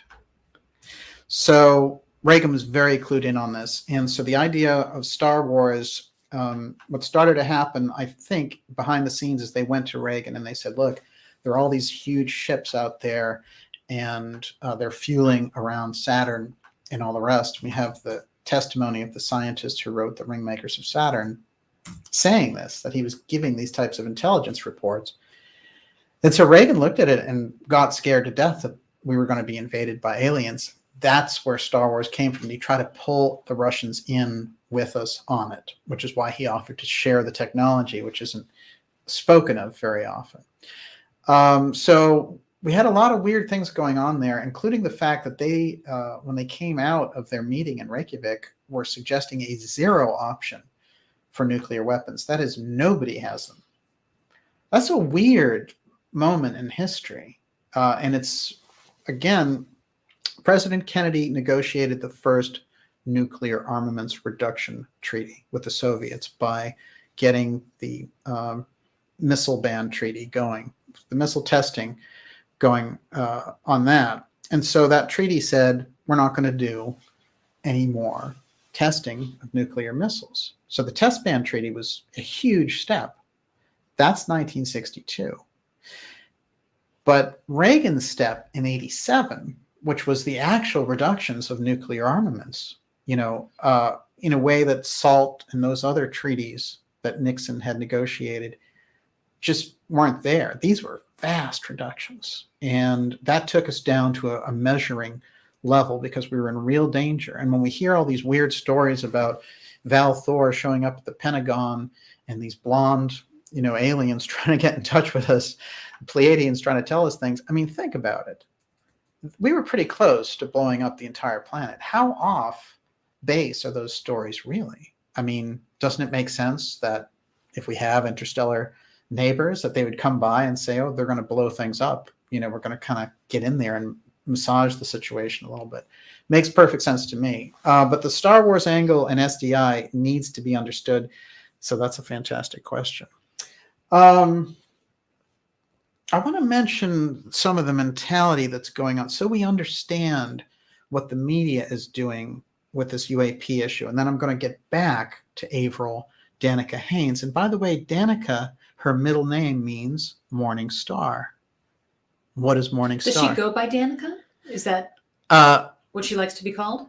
No, that's her middle name. Yes. Avril Danica Haines is her name. But Danica is the interesting twist in her name because it means morning star. And morning star, of course, is Venus. So there's an interesting thing if they're going to use her, Venus, as the one who discloses these UAPs. Now, I got to tell you, Danica... everybody's like morning star Lucifer. That's true. Well, they did call Lucifer the morning star as well. I have to say that she's anything but Venus in this sense, which is she was known as the drone queen, as I suggested, because over and over again, she tried to find justifications, legal justifications for the type of drone wars that Obama was conducting, which were completely illegal by any standard. But he got away with them because he was the Democrat, he was the preferred guy, and all the rest. Even the Bushes didn't get away on that level. So this was a real sick chapter that we had going on there, but it was a test again. Now, I want to read a few things about her as well as we get in here. So we'll end the Avi Loeb thing there, which is our alien scientists, the real gods. Let's lock that in our imagination. So here's a quick thing on the media. This is the Smithsonian, okay? This is brand new. In defense of King George. All right. King George was a psychopath, by the way, who the American colonists overthrew. And then because some of the things he was doing were destroying his own ships and trying to blame it on the Americans. He was well known for throwing his enemies in the dungeon and all. And later they called him the Mad King. This article tries to suggest that, he was just bipolar. We would understand him now. What an ethical, great guy. The author of a new biography shines a humane light on the monarch who was misunderstood. Shucks. All right, here we go. It was the declaration that established the myth that George III was a tyrant. Yet George was the epitome of a constitutional monarch. I kid you not. This is Smithsonian. George was the epitome of a constitutional monarch, deeply conscientious about the limits of his power. Yeah, while he hanged his enemies, sure. He never vetoed a single act of Parliament, nor did he have any hopes or plans to establish anything approaching tyranny over his American colonies. Let me go back and read the history book, which were among the freest societies in the world at the time of the Revolution. So we got major revisionism going on here to a point where you have to be, it's almost like saying Hitler was a great guy. He just wanted to, make sure everybody had a house. Newspapers were uncensored. There were rarely troops in the streets, and the subjects of the 13 colonies enjoyed greater rights and liberties under the law than any comparable European country of the day. George III's generosity of spirit came as a surprise to me as I researched the royal archives, which are housed in the Round Tower of Windsor Castle. Even after George Washington defeated George's armies in the War of Independence, the king referred to Washington in March 1797 as the greatest character of the age. And when George met John Adams in London, he told him, "I will be very frank with you. I was the last to consent to the separation between England and the colonies, but the separation having been made and having been inevitable, I have always said, and I say now, that I would be the first to meet the friendship of the United States as an independent power." Yeah, while planning against them, right? This is very interesting, but I wanted to give us a reality check of some of the things that Jefferson and others raised as the problems for why the revolution needed to happen. Because it gives us that snapshot, too, of where the water's edge is in relation to our own situation with the government. And of course, 1776 is different than the types of methods and things that we would use in 2021. But the reasons and the human dignity aspects remain the same throughout history. Here's a few things Washington and Jefferson had to say about the king, in contrast to the Smithsonian whitewashing article. So one of the reasons that they want to establish independence is they're objecting to the king for suspending our own legislatures and declaring themselves invested with power to legislate for us in all cases, whatever. Okay, so the king is saying, hey, your legislatures don't matter.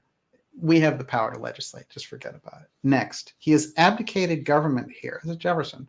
He has abdicated government here by declaring us out of his protection and waging war against us. Waging war. He has plundered our seas, ravaged our coasts, burnt our towns, and destroyed the lives of our people. He is at this time transporting large armies of foreign mercenaries to complete the works of death, desolation, and tyranny already begun with circumstances of cruelty and perfidy scarcely paralleled in the most barbarous ages, and totally unworthy to head a civilized nation. That's the real George. Don't buy the whitewash or the defense of the Smithsonian of that good old bipolar King George, huh? But it's very curious, important. when was that written? Like 2 days ago. Okay. Yeah, it's interesting, isn't it? So they're trying to get it in our head that, you know, George was great and we should go back to a system exactly like that because he was a beneficent king, right? And that Constitution has been the cause of so many problems in the meantime, especially from the rabble.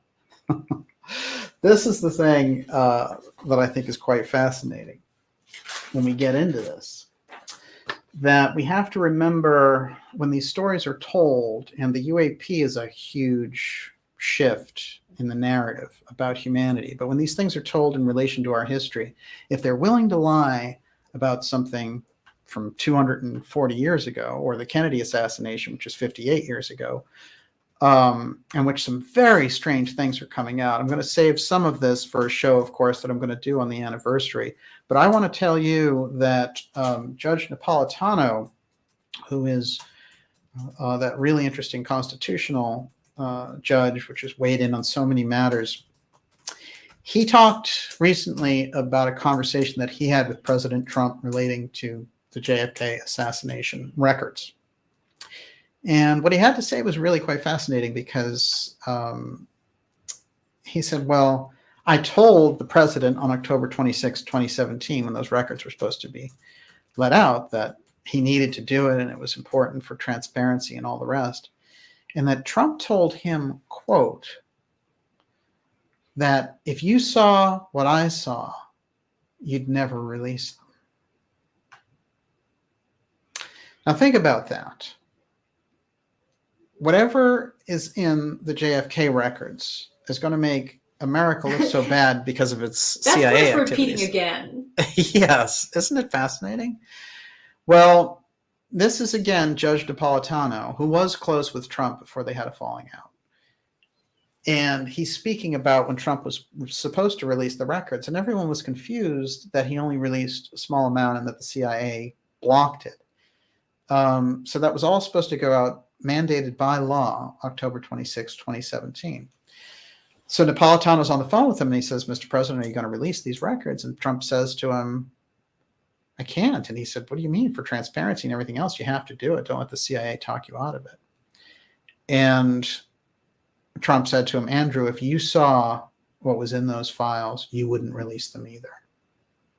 Meaning whatever it is makes the American Republic look run by the Central Intelligence Agency. It makes us look so bad and like a banana republic. Somehow there's something in those files that does reveal that, after all. Now, many researchers have concluded over the years there are things in those files that are absolutely smoking guns. Other researchers, and I sort of fall more in this camp, suggest no, there's not a smoking gun, but there's enough connecting dots that would unravel this media myth about the JFK assassination, which is crucial, incidentally, when you're talking about the UFO file. For all we know, the thing he was discussing is directly related to that. Now, remember, all of these things are happening in a short window as well. That revelation just came out a couple of days ago. This interesting thing that happened with the Director of National Intelligence today. We're in a window here that is a very volatile window, but where a lot of things can be revealed. I know astrologically, we hear a lot about this as well, which is, there's a lot of official truths and the curtain of secrecy that will come down. Here's something that's worth considering. If those records contain something that powerful, then and they've been blocked again, so we're not going to get them and another shot at them until the end of 2022. But strangely enough, something could have been planted in those records of significance, because ordinarily you would think, oh, it's all a bunch of whitewash that the CIA put out. Well, it's interesting because the Kennedys installed a different CIA director and they got rid of Dulles. And I wonder if that CIA director somehow had the ability to maintain some integrity in those files after all, and that the great fight over those files is a lot more dramatic than any of us really truly understand. It's my impression that the most volatile thing inside of those records is the work of the aerospace companies in revealing the aerospace connection to the assassination, which is what the DA Jim Garrison ran into in the late 60s when he did his big piece around it, because he said that the assassins were all part of Boeing and Lockheed Martin.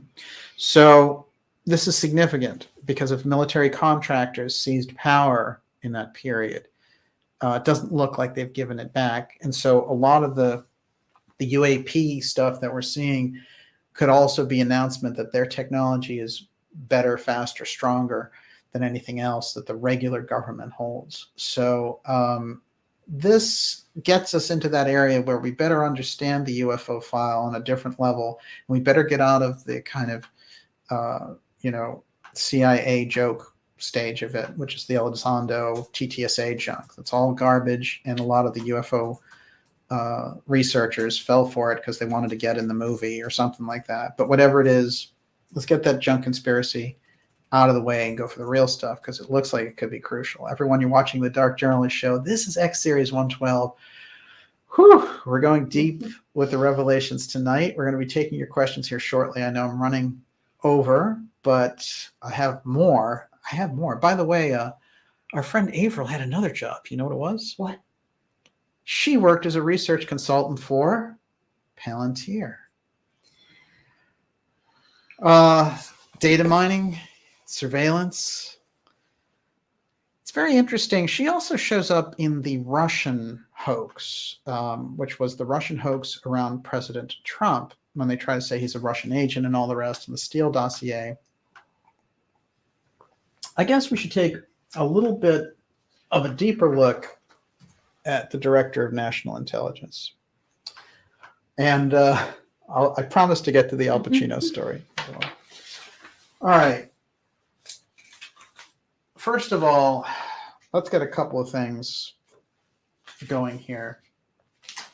What's interesting? When I mentioned that we had this Popovich earlier, and she was very interesting. She was the one who created the baseball diamond, and she was sort of famous for being famous. Oddly enough, she shares a name similarity with the Soviet cosmonaut Marina Popovich, who was well known as a UFO hunter. I just thought we have more crisscrossing name action tonight, which is really remarkable. And for me, I have to say that when you look through the lens of steganography, it's a little bit different because you have the ability to kind of connect those dots without going off a cliff, because there's always something to root you back. those name similarities I find very unusual. I also wanted to mention that yesterday, no, actually it was November 10th, there was a large-scale UFO sighting over France. I don't know if you've heard of this, but I've been following that. And a number of people took shots of this. I also caught some of it on Twitter. I will say that between these UFO sightings and the strange fireballs everywhere, and I mean everywhere, those stories, you used to see them once every couple of months. Now you just see fireball stories everywhere. Here's one. Strange lightning seen off Outer Banks likened to UFO invasion and War of the Worlds. Okay, that's pretty interesting. Here's another one. That was North Carolina. Dying satellite, not UFO or meteor, likely caused Midwest fireball. Seems like we're surrounded by fireball activity. I try to find out just how much activity was going on in relation to fireballs. And here's what I discovered. At least 8 fireballs over the United States in one day in September. The day was September 24th. It's excessive activity under any circumstances. So something is going on in relation to those fireballs that we don't have any answers for. And it might be why the Pope and Satchel Paige suddenly have something in common. All right. So our friend Avril, the DNI, Avril Haines, the woman who oversaw the Obama White House's response to the Russian election attack, said she was never briefed by the FBI's use of an informant to investigate the Trump campaign, and that it was ridiculous for President Trump to claim that the matter amounted to one of the biggest political scandals in U.S. history. In fact, when the intelligence agencies were tracking and trying to set up Trump, he was a private citizen. So they really didn't have the ability to spy on him on the level that they did. But this is where she comes in. She oversaw, along with Brennan, a lot of this program of spying on Trump during the 2016 election. A little bit on her past. An accidental Upper West Side landlord traveled a rocky road to a windfall. A young Al Pacino was his superintendent. Thomas Haines has published a memoir called A Curious Life, From Rebel Orphan to Innovative Scientist. And that includes this history. Her dad's a scientist. And that is the story of how Al Pacino got the job when he was an out-of-work actor, looking out for those guys. She had another kind of interesting twist when they set her up to be deputy director of the CIA under Obama. Something came up about how she ran erotica nights. Excuse me? Erotica nights. A hot item at Fells Point bookstore. They went back and found that in her bookstore, she had these things called erotica nights where they would get together and kind of read these erotic books. Is that all they would do, is read them? On the steamy second floor of Adrian's Book Cafe, strangers fan themselves and talk aimlessly about the unexpected burst of summer heat. It's all small talk, subterfuge, really, for what's truly on their mind. This is May 22nd, 1995. Those gathered there, from the clean-cut Captainsville couple to the divorcee, harbor one unyielding thought. Before the night ends, they will speak of it. The secret urgency, cries of love, rain-swept sheets, and ripening fruit. Readings of erotic literature at Fells Point Bookstore Restaurant are like this. A one-time event proved popular enough to make a monthly gathering. So this was like a weird twist on her background. And it gave her some headaches when she was trying to be confirmed as the deputy director of the CIA, believe it or not. Okay, I want to talk about her drone.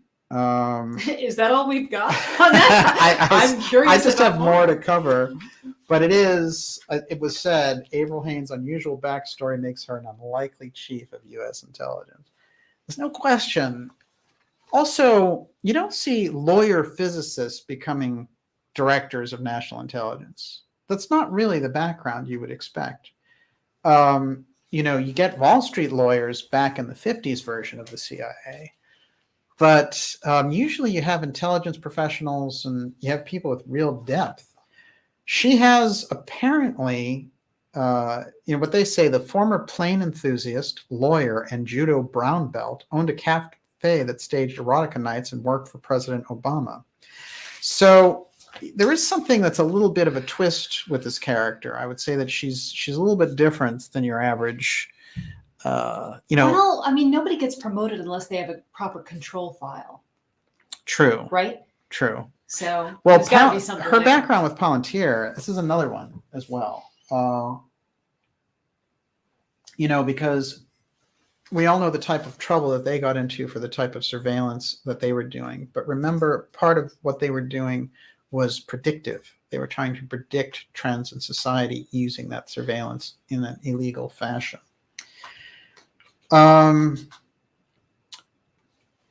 Here's a major misstep in Ms. Haines' career.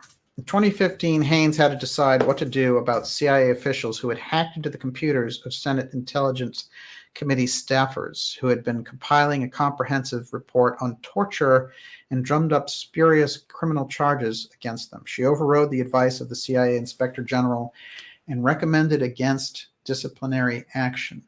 Now, she was the deputy director of the CIA. She had the ability to call out her own agents for trying to set up members of the government and the Senate Intelligence Committee who were researching torture. Instead, she overrode the Inspector General and recommended against having them disciplined. This is where she's coming from. No one was held accountable for that, and Haines apparently thinks it's an okay resolution for the matter. Daniel Jones, the Senate report's lead author, who was one of the target of the CIA reprisals. Many people have nothing but great things to say about her, but that's a massive blind spot, which is unforgivable. Yeah, along with all the drone strikes.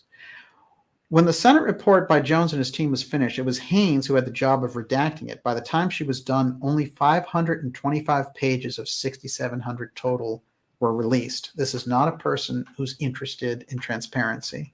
She's a censoring bureaucrat, a psychopath from the Central Intelligence Agency, as most of them are when you get up at that higher level. Quote, when Obama came into office, he signed an executive order that explicitly stated that you could not classify information that was simply embarrassing. I feel strongly that she advocated for redactions that were not consistent with that executive order, Jones said. Haines' role in the torture report, on the other hand, has strengthened her standing in the intelligence community where she might otherwise be viewed as an outsider. They look at her and say, aha, she'll cover up for us. That's good. So here's another interesting twist to her. She made a prophecy about the coronavirus in 2018. Coronavirus bioweapon, prophecy or pandemic, and the NWO by Obama, Biden, CIA queen. It's an interesting series of articles that came out about her, but she was associated with Gates in this period. So we have somebody who's right now in the middle of the UAP, UFO, false CIA disclosure thing, the Corona op part, and with this background in CIA torture and other things. This is not the kind of person you want bringing you humanity disclosure about life on Mars or anything else. And part of the quotes that they have from her presentation in 2018 said, we run the risk of an easily transmissible pathogen that may be caught through respiratory means. Well, that's pretty good. That's pretty good. A little more about our friend. Haines was quizzed about UFOs, and this is actually the whole story about that event today. Remember, the event just took place. Haines was quizzed about UFOs, which have become a serious national security debate in the U.S. after years of being consigned to the dustbin of conspiracy theories. Funny that, isn't it? The stunning UAP task force report published by the Pentagon over the summer admitted there have been unexplained encounters. Yeah, they knew that in 1947. 75-year-old news. While the report, which analyzed 144 sightings, did not explicitly spell out an alien connection, it did not rule it out either. Haines appeared to crack the door open even further for a possible alien link at the event, where she spoke alongside NASA Chief Bill Nelson, leading expert Professor Avi Loeb over here, and the world's second richest man, Jeff Bezos. By the way, here's Bezos showing off his steganography. We should hang that up. Bezos doesn't try to hide his X fascination. Neither does SpaceX boy. They like to flaunt it, and the steganography runs pretty strong with these guys. No question about it. So one of the things that's interesting, though, is she was saying, this is her actual quote, the main issues that Congress and others have been concerned about is safety of flight concerns and counterintelligence issues. Always, there's also the question of there is something else that we simply do not understand, which might come extraterrestrially. When she said it, she stuttered and she had to repeat the word a couple of times. It was a very odd little sequence. It is available, of course, online. So they're trying to create this thing, which is an entire new structure for UFOs in the government. And I have the actual document. It's her and Gillibrand, Senator Gillibrand, and others. And this is the actual congressional record. I'll just read a tiny bit of it, and then this baseball piece, and then we're to your questions, I promise. Okay, I'm going to read this. It's tight print, but I'm going to do my best. Okay. Senator Gillibrand submitted an amendment intended to be proposed to the NDAA. So, fiscal year 2022 for military activities in the Department of Defense for military construction and for defense activities of the Department of Energy.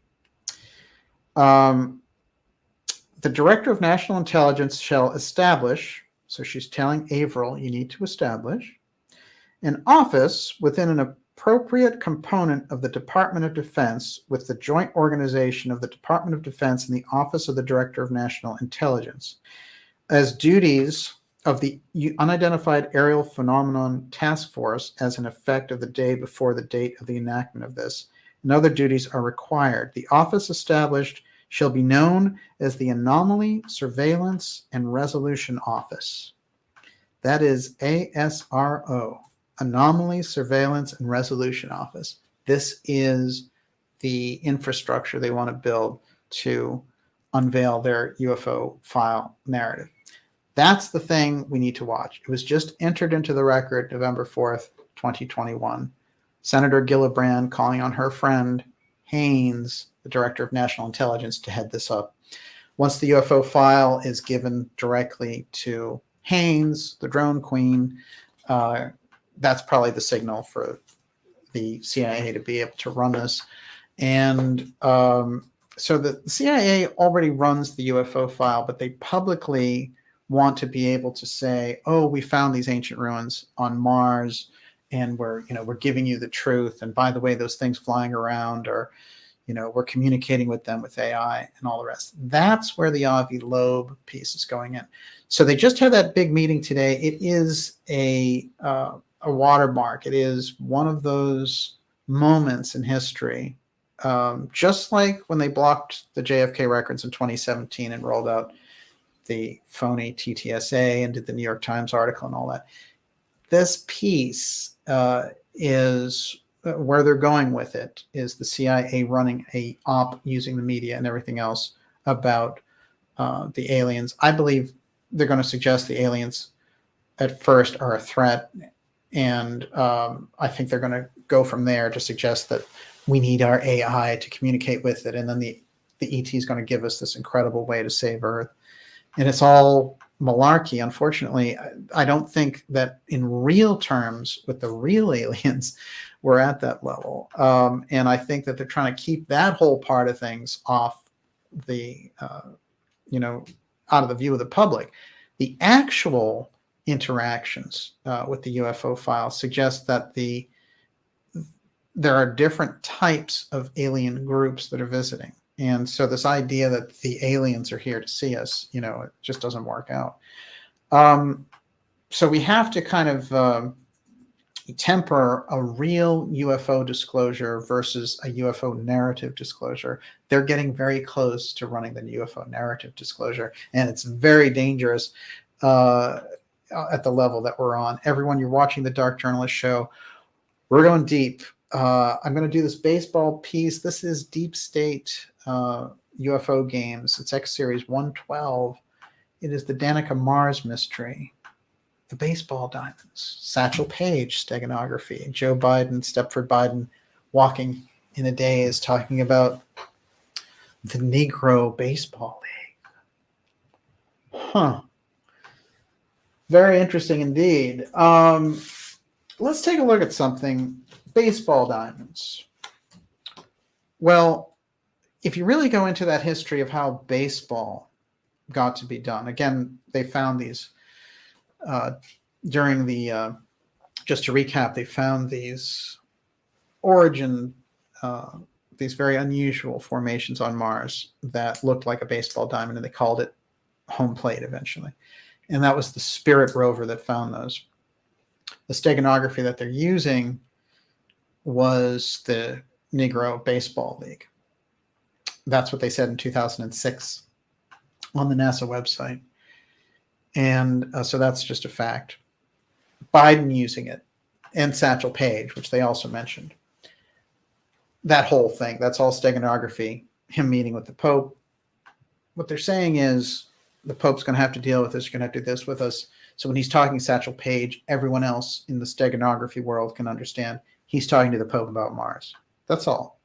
So for us on the surface, it looks like, oh, Stepford Biden stumbling around talking about some baseball player from 70 years ago. To them, this is the signal that they're able to communicate. So that Stepford Biden doesn't have to write a memo and say, hey, what do you think about the Mars ruins? How are we going to roll this out? How are we going to take over and use this to our advantage? So they don't want a document that says that. So they can just use the steganography of Satchel Paige. That's how steganography works. It's a page within a page, after all.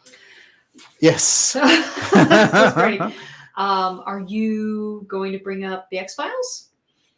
Yes. Well, that's interesting. The Unnatural is an episode of the X-Files, and it has that Negro League in it. And in the episode, the ball player is an alien, and he's fitting in with the league. And they actually have the baseball card from the episode. And it's a great episode. He loves the game so much that he joins the team, and at great personal risk, just to be able to enjoy it. And the team is called the Roswell Greys. The Roswell Greys. You can't miss it.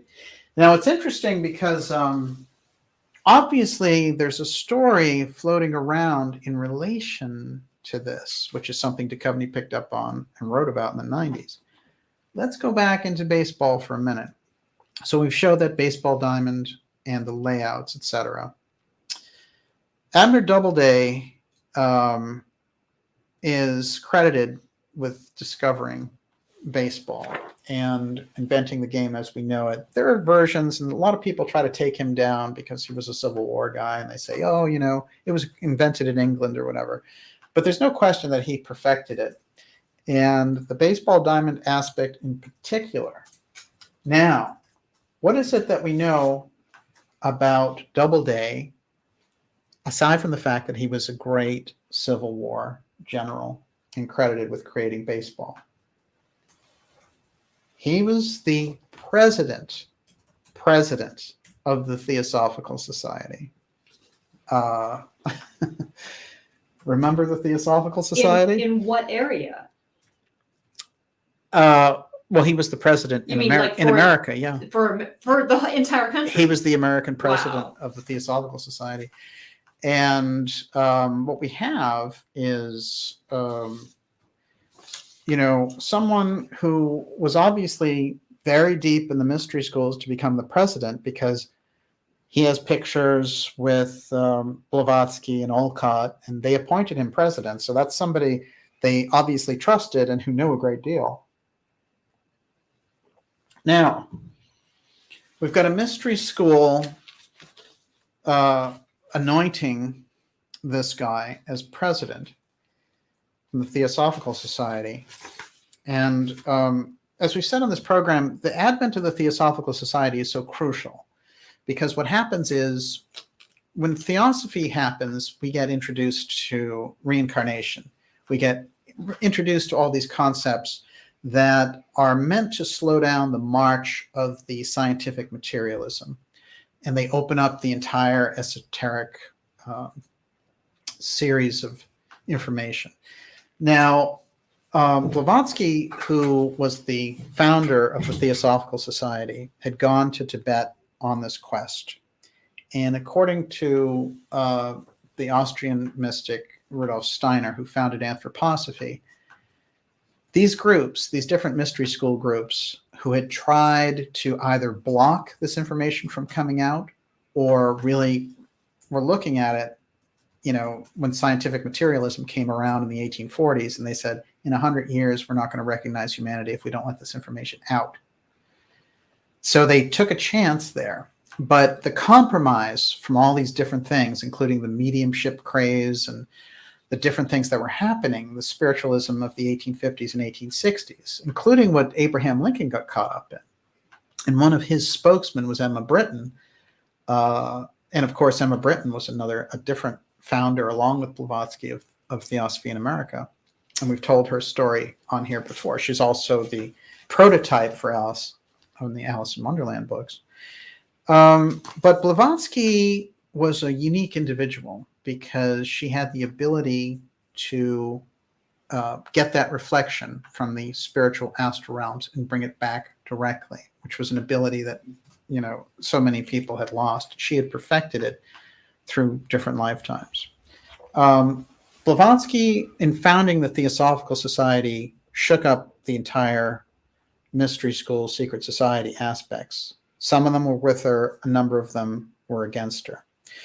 But the people that she put in positions of power, like Annie Besant and others, you know, these were trusted aides, and these were people who had kind of advanced mystical abilities, and they were able to grow the Theosophical Society to a point and get so much of that information out. Now, I have to say, when we see people walking around with yoga mats and, you know, when we think about meditation and so many of these things becoming a psychic experience, reincarnation, getting rolled into the unconscious of the culture, that is all directly related to the advent of theosophy. And Steiner himself, in speaking about Blavatsky, said, at the cradle of theosophy stood true initiates. That's saying that the great white brotherhood, you know, it's no reference to color there. That's the white brotherhood is the ultimate spiritual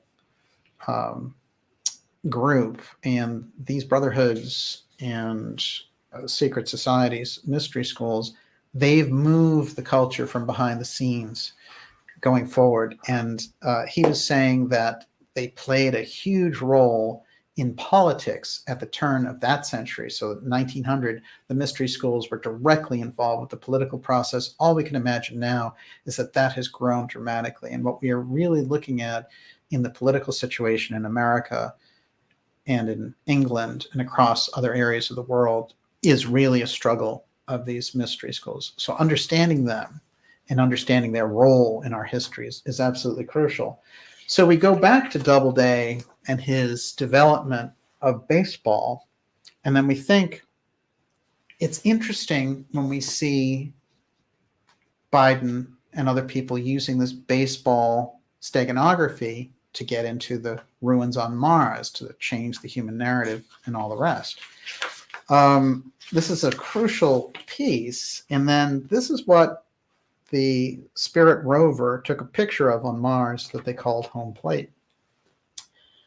That is the actual NASA shot. And when we look at it, we have to keep in mind that this was taken in 2006 So Biden using it in 2022, they went back and they said, what is the steganography we can use to talk about this stuff now that we're ready to move on the Mars project?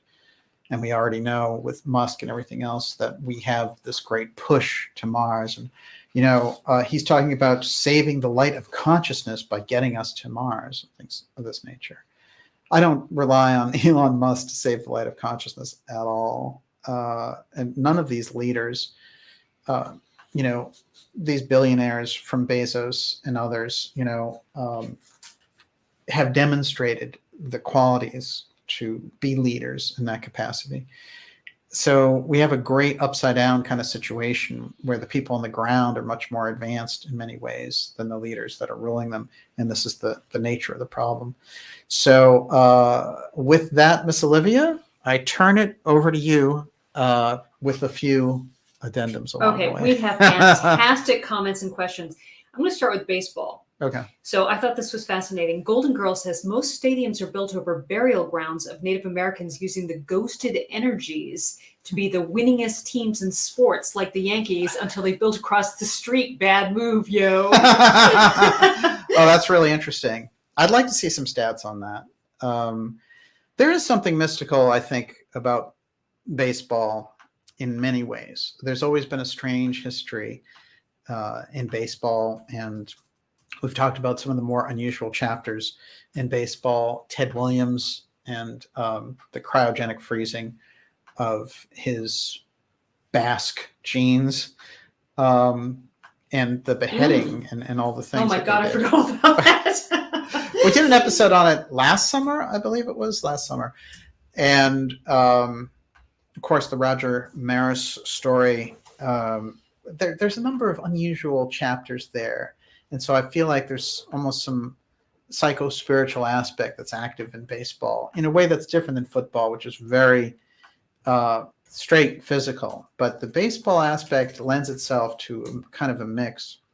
I recall a very strange reading that Edgar Casey gave when he was sort of channeling through some relatives, and they were talking all about playing baseball. And he was like, oh, you play baseball over there? And they said, yeah, the weather doesn't affect us anymore. So, yeah, playing baseball in the astral plane, that's astral baseball. We'll get into that next time. Okay, what do you got? Pontos Fathom Press says, quote, Freddie and the Baseball Team from Mars, unquote, is a kid's book from the 1950s. Interesting. We have to look into that. Okay, that's a good tip. That is an excellent tip. Knights Drew says, the shape of the baseball diamond reminds me of the object structure they found in the Baltic Sea. Interesting. Well, they had these games, if you look at the Mayan civilization and the Sumerian civilization, but the Mayans had these kind of basketball type games where, the different players would face off and they would figure out which gods were more powerful. So there is something in that early game history that has to, just like when you see so many people rooting for a particular team and how so many teams, when they're at home, they win so many more games. A lot of people think that's the mental projection of the audience wanting them to win. Mm-hmm. So you get into intention and you get into manifestation when you're getting into those realms. And sometimes it's great to be in a big crowd. Yes. Tommy Connolly says baseball players are dressed in white garb, march with colorful esoteric symbols. They hold ritual implements in their hands. Look, if we have the president of the Theosophical Society designing baseball, and, let's face it, it became something, even Field of Dreams has that mystical baseball link in it as well, right? This famous movie from the 80s. There's certainly something unusual about the mystical procession going on there. And I think that there is a deeper esoteric piece with baseball. The fact that they're using it in relation as steganography for this Martian mission is really, I think, a breakthrough. And we're going to find more of it now because we've opened up a huge area here. And now all of us are on the same board with it. I'm going to be hearing from all of you. Sometimes we're going to be right. Sometimes we're going to be wrong. But now it's open. The steganography they're using, the reason you're hearing Satchel Paige has nothing to do with Stepford Biden stumbling around and being crazy. It's because they're using that direct link to their 2006 NASA paper and the Negro Baseball League and all the things that Biden is supposedly getting in trouble because he misspoke or whatever. He didn't he hasn't done anything that he wasn't supposed to do. He was supposed to put that out there exactly like he did it. I'm convinced. And there's a reason for it. And that's why when, and I have to say, Gigi has been on this for a while, Gigi Young, and I want to recommend that you check out her information in relation to Mars, because she was getting this early and seeing that their push and where they were coming from, that is these technological powers, the Bezos, Davos crowd, and the push that they were making with Musk and all the rest had to do with the human origin story. She laid that down over and over again. If we're going to understand these things, we're going to have to take the best deep state analysis and the best mystical mystery school analysis and bring them together and really take things to a new level. That's how we're going to get somewhere in relation to analyzing these things. I see a lot of just railing against the establishment. I understand it. I do a certain amount of it myself. However, you have to be careful.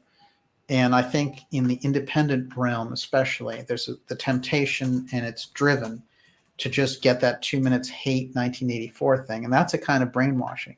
So when you see that activity, even if it's on the alternative side, they use it so well as a brainwashing device on the mainstream side. But if you see it on the alternative side, I tend to shy away from it, if anything, because, the idea, remember, waking up, I don't think is popping a blood vessel in your brain. Waking up is being aware, and that actually comes from a very calm, centered place, a very unmanipulated place. They want you all worked up or drugged out, right? They want you one of the two. They don't want you in that calm place in the middle where you can see what they're doing, because when you can see what someone's doing, then it unravels. It doesn't have the same power.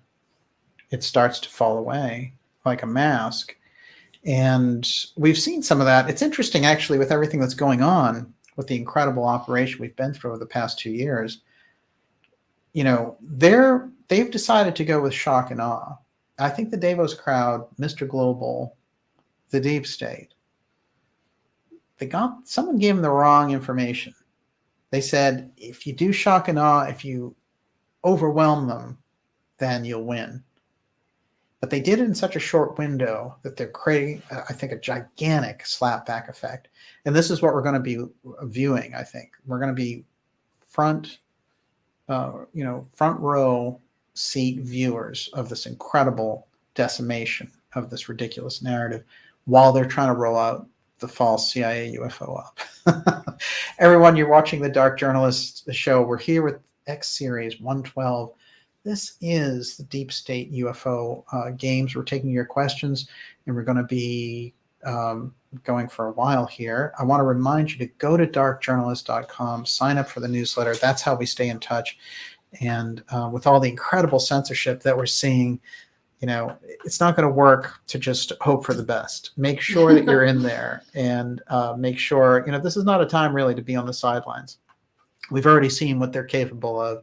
Before we go into lockdown and they throw everyone off social media or just create a gigantic cyber blackout, let's make sure that we're in touch. And, I wanted to mention this, Olivia, you just put this up, which is some people have asked in terms of supporting the show, how to not use digital means like PayPal or something to do it. And I can appreciate that. So they've asked where you could send a check. Our address is Dark Journalist, 1770 Massachusetts Avenue, number 238 in Cambridge, lovely Cambridge, Massachusetts, 02140. That's the address that you can subscribe by sending us a check there. Yes. Valerie Airy wanted to know whom they should write the membership subscription to on the check. Dark journalist. Okay. Yeah, that's pretty easy. All right. Thank you. We appreciate your support. Yes. Back to baseball. Yes. Catherine Harris says the 4 bases are actually the 4 directions.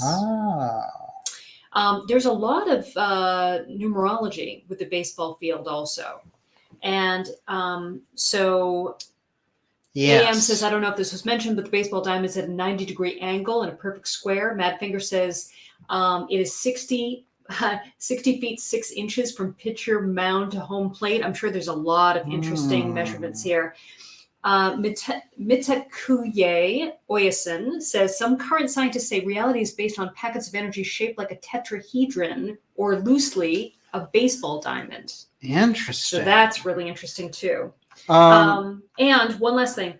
Ray Carr says Randall Carlson has actually gone in depth on baseball fields and how the distance to the bases relates to the Earth and the Moon.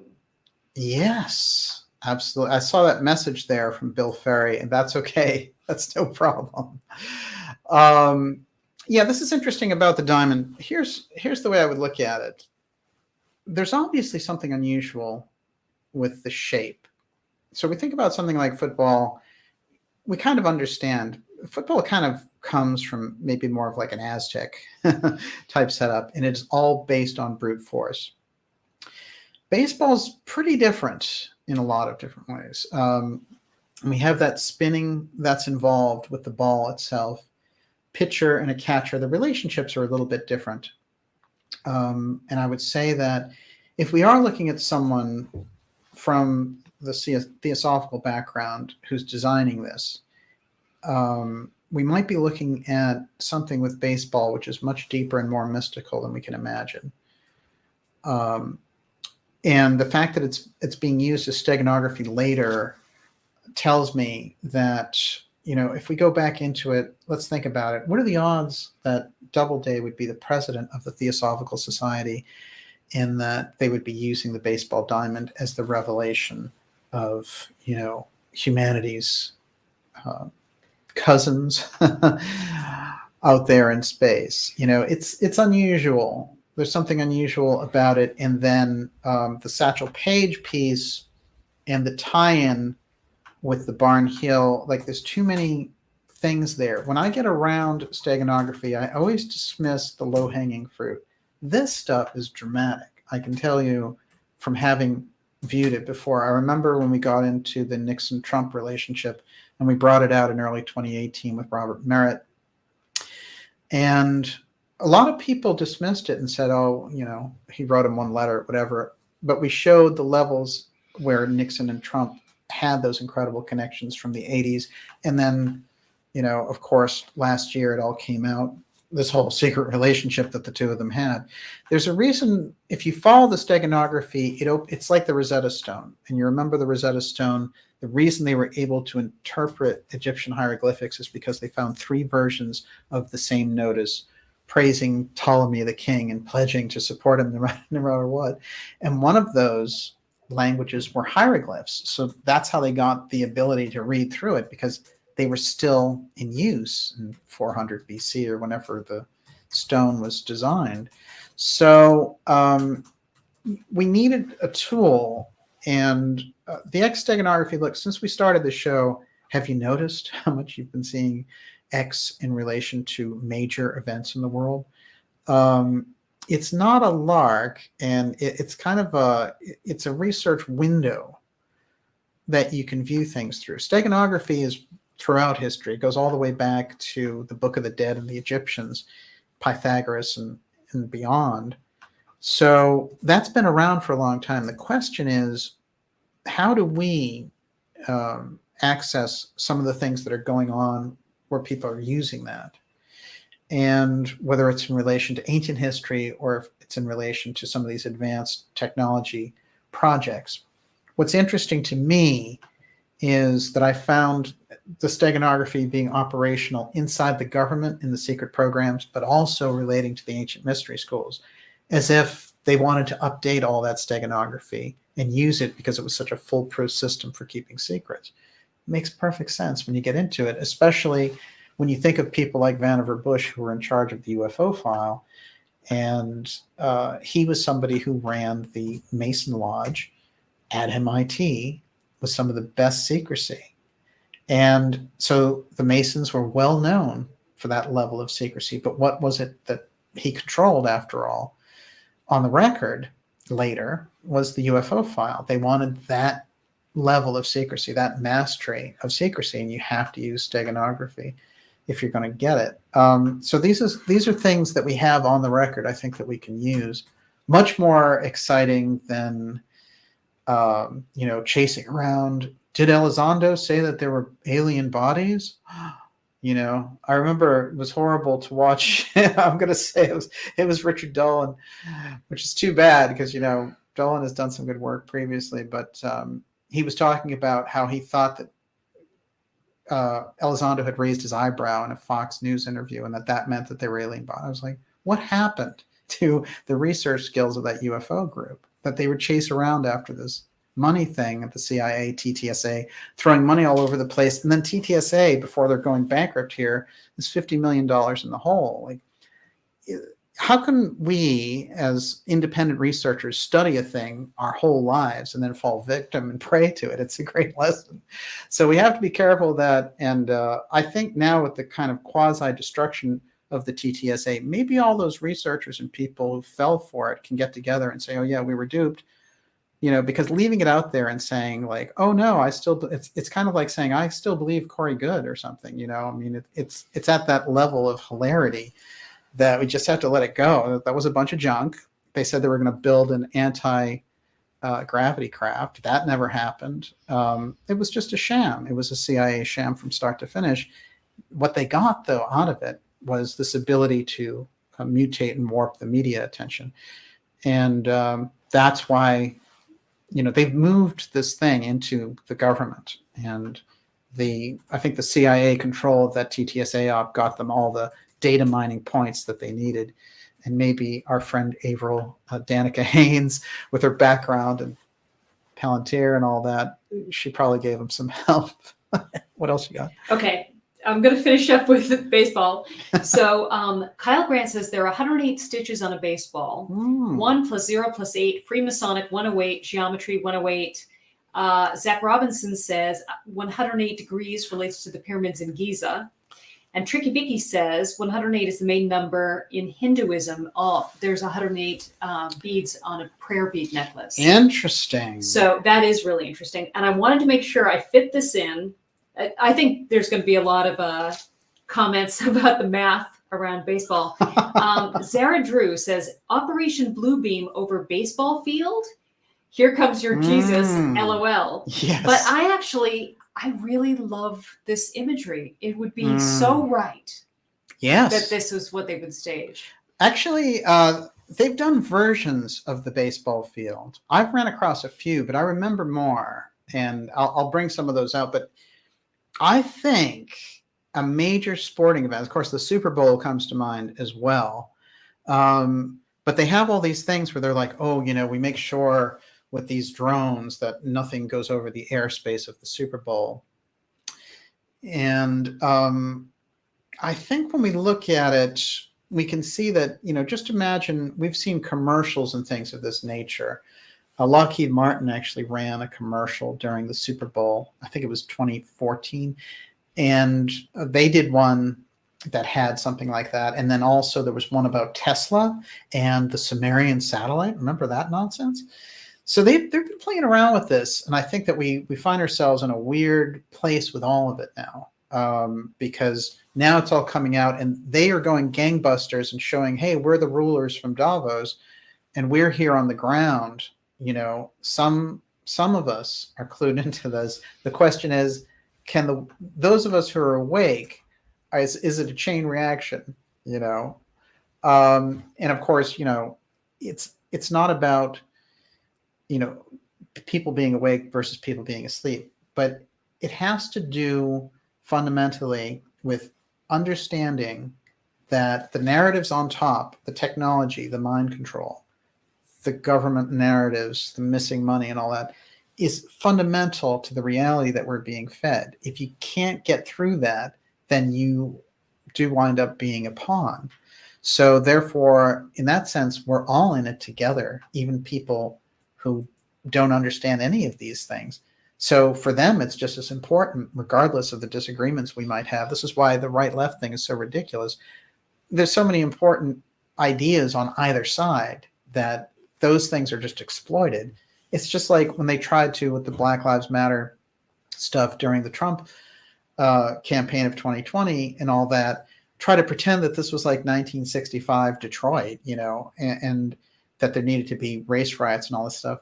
We've had years and years of integration of the cultures. It's absurd. If you go back to 1968, you had Mission Impossible, right? Wasn't it? It's Bill Cosby, illustrious Bill Cosby, and who else is in it?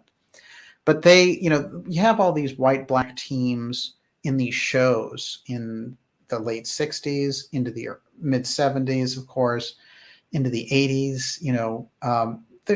The cultures integrated a long time ago. This idea, you can always do better as a culture as far as racial relations go. But the idea that, everything needed to be segregated and all the rest, it is absurd. It was I Spy. I Spy, that's the one. Bingo. So that's like 1968 or something, so, even the most cursory knowledge of any history would tell you that that was just all bunk cooked up by China, and they paid off the top people involved with those groups. As a matter of fact, the one woman who was in charge of BLM, she was buying these houses in Los Angeles. Of them, right? Yeah, she had a number of them, and she said, I had to do that for my family. Well, you're laying out. And she was living in neighborhoods that were 99% white. It's like so ridiculous. So this white, what they're trying to do with the race card, and they'll do it with the Asian white thing. They'll just try to crisscross all these things, and then they'll try to pretend that there's a trans group that, that the government promotes. Trans people don't want anything to do, as far from the ones I've met, with any of the politics around all this stuff. What they're trying to do is create divisions from a level, from a political level, that will force us into confrontation after confrontation to divide our consciousness, so it never has that laser-like focus to see through the game. It's inevitable. RFK, when he was going to win the presidency there, he said, you got divisions between white and black, rich and poor, young and old. It's like, they played everything out. That was 1968. So we're here 53 years later, and they're playing the same game. It's like, I think we're pretty tired of that. How many people died during Vietnam? How many people died during, these crack waves where the CIA was running the drugs in here to make a profit? I mean, after a certain point, how many people are dying from the things that we're watching now? So here we are in the middle of all this. At a certain point, we just have to wake up from it and say, we're not going to participate. Just like at a certain point, we said, we're not going to go and fight a war in Syria, and that was the Obama administration that was pushing for that one. So we have that power, and I think we need to use it more. Yes. Jason Wetzel. December 14th, 2022, 50 years since last man on the moon. Could that be the date for disclosure? That's pretty interesting. They use magical dates. This is one really terrific thing that was brought up in Dark Mission, which was Richard Hoagland's book. And really, it's the Hoagland part that shines in that book. It was all about understanding that there were magicians and Masons involved in NASA, and that they would schedule dates related to these different key times. So they understand it. There's always been a mystical level on the space part. That's where you get Jack Parsons' work. That's where you get so much of the Crowley overhang.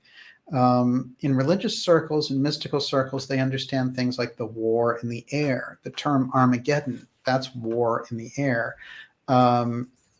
Edgar Cayce had said Armageddon isn't a physical war, it's a war between the souls leaving Earth and those coming to it. There's a suppression on a spiritual level of the higher advanced souls coming in, so that we don't get that help.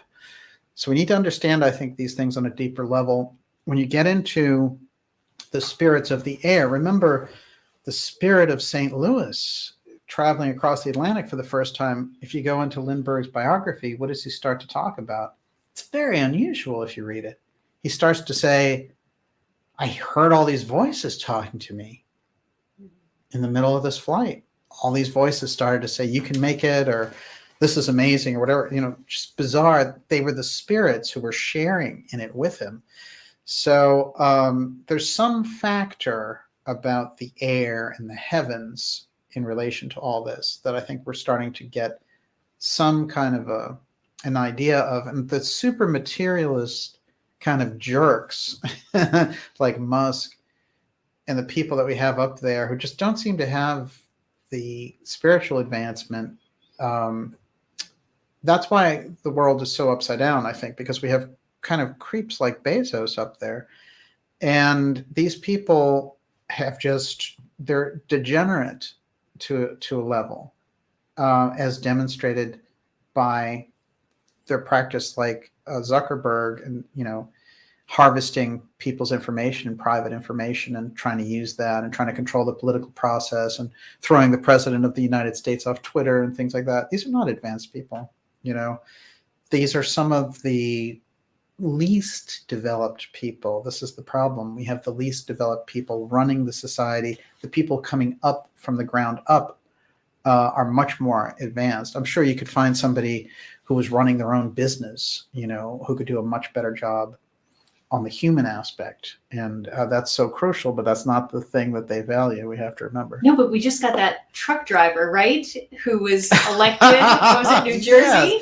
Yes. This is remarkable. It's a great story. It is a great story, and hopefully a good trend. Absolutely. Everyone, you're watching the Dark Journalist Show.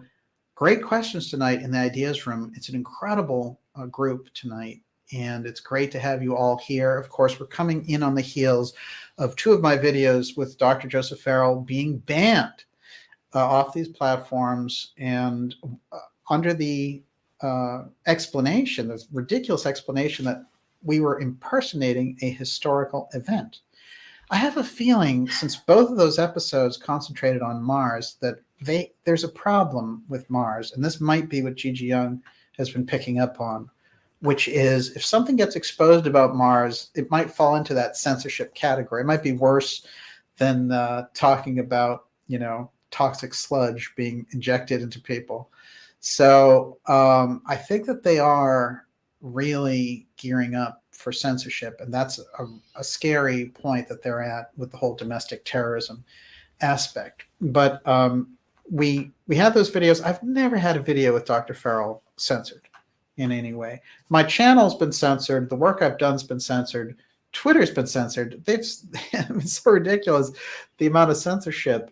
When they take thousands of followers away on a regular basis. This channel's been censored, but I get used to it. It's not the kind of thing I want to spend time talking about. But I think in relation to these videos being taken down, being associated with such a deep look at Mars, and Farrell's suggestion that there were ancient ruins on Mars, and that the deep state would study those ruins and then study the ancient texts of Sumeria and things of that nature. I think of the work that we've done in the hot zone, for example.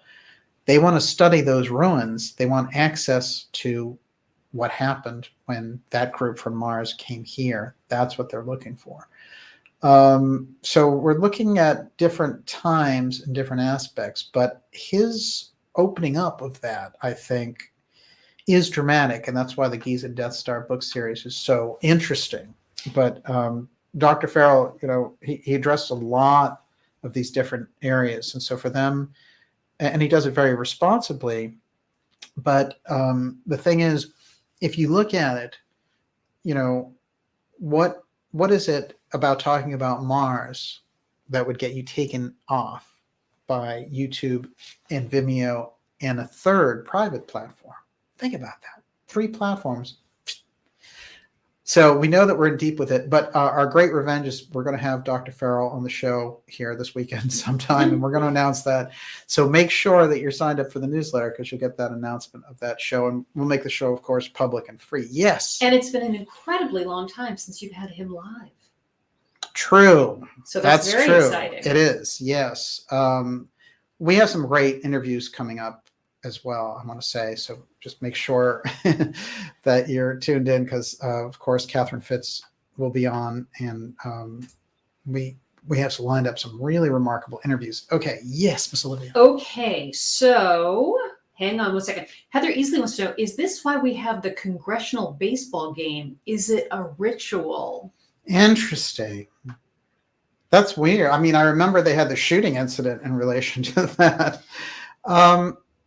Well, look, I think we've got links now on the baseball side. And I've always felt like we had unusual threads and strands through baseball. But I think we have something deep to look at in relationship to it. And it does have a different character, as I've said, to other games. So the fact that the Theosophical Society had such a role in it, this is interesting when you look at how the mystery schools go. You know, they don't come out and say, I'm going to rule you. I have more power than you. What they do is they influence the culture. They say, here's a way that you could go. You know, here's very deep, you know, like Shakespearean theater. Think of how that revolutionized and moved the culture. The advent of theosophy, as we talked about, yoga, meditation, the different things that came out of that, people exploring, you know, there can always be excesses around it. But when you look at that and you think about the next level, which is anthroposophy and Rudolf Steiner's spiritual science, what are we looking at there? Biodynamic farming? That's something that will come in incredibly important in the 21st century. Eurythmy, system of movement to put you in touch with higher energies. That sounds like the Gurdjieff work. So they moved, you know, it went from theosophy and it moved into anthroposophy, and anthroposophy opened it up to theater and farming and, you know, mystical retreats and all the rest of it. So it definitely encompasses and moves the culture in a subtle way. That's how the mystery schools operate. And I think it's essential for us not to kind of get caught up in some mythology about mystery schools, but to understand the ones that we've seen try to lay information out there, and for us to say, have we taken the lesson? You know, did we get the lesson from the Casey work, from the work of Gurdjieff, from Krishnamurti, you know, the whole wave of the Maharishi meditation and these things? What have we taken from him? And how, like, it's tricky also because, especially with Eastern techniques, you know, this needs to be a Western initiation because they've laid the foundation from the East for us. And now the West needs to awaken and take up that mantle and be like, thank you for passing us the torch. So I think that's a lot of these things are things that they learned in the East a long time ago. Yes. Zara Drew says Gillibrand has big Nexium connections with the Bronfmans. That's pretty interesting. Well, that Gillibrand got selected over Carolyn Kennedy, I thought was interesting, to just be appointed to that Senate seat, which was JFK Jr. Came up in relation to that seat in the first place. There was the suggestion when he was running George Magazine that he was going to run for Senate in New York in 2000, and that he was making that decision when he was killed in 1999. And he was, officially it's an accident, of course, and unfortunately, you know, I want to speak to something here, which is there's all kinds of misinformation and fantasy stuff around JFK Jr. Look, JFK Jr. was a real person. He was the son of a president, and he ran a very successful magazine, and he had a lot of tentacles out in relation to the investigation of his father's murder and his uncle's murder. So as an investigative force, he could have been very dangerous. He was a very charismatic guy. You can easily seeing him with the Kennedy money and the Kennedy name getting that Senate seat. And the Kennedy looks.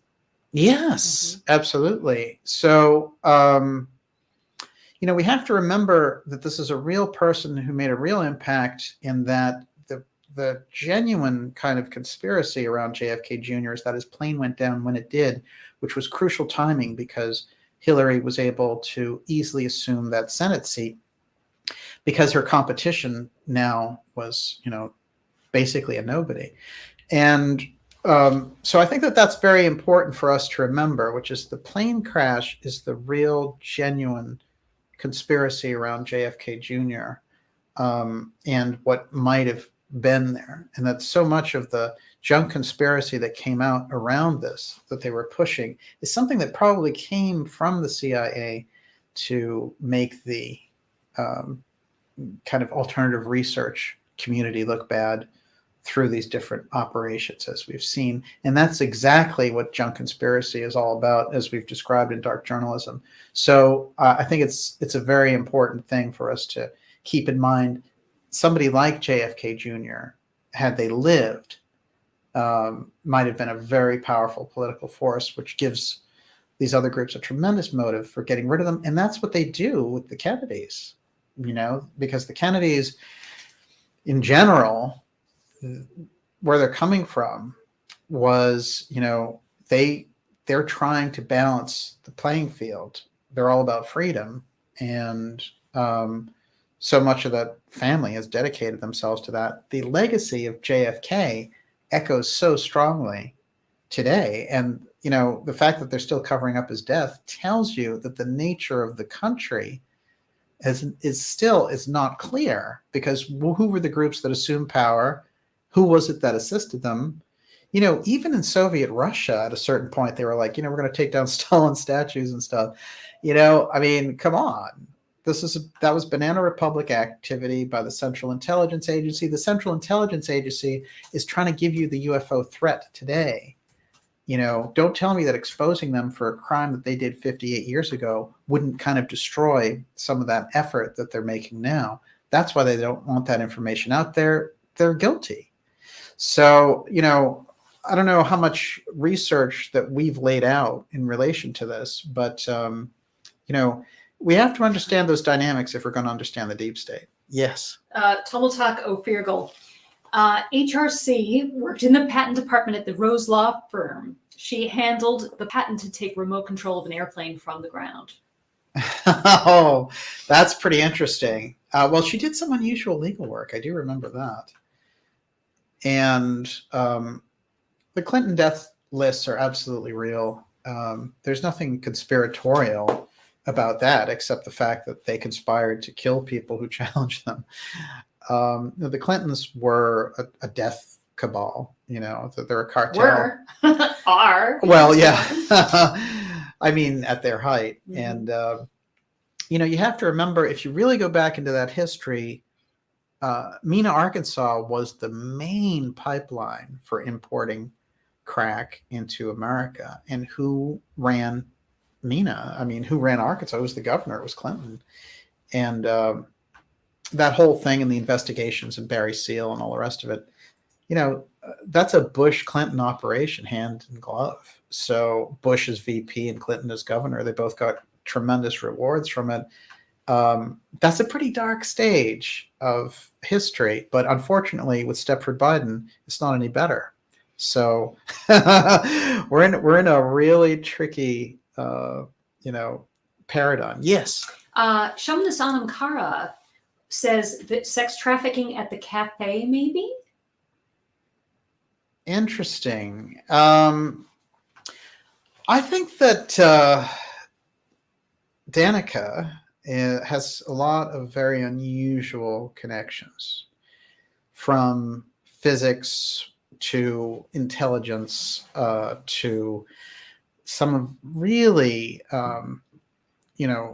for them to use her as the kind of UFO front woman, and knowing that she was the drone queen with Brennan and stuff, I think we're in really tricky territory with this character, and I would like to see more people come out about her past, because I think right now, this is a woman who is 52, but when they made her deputy CIA director, she was 43 and the first woman to hold that post.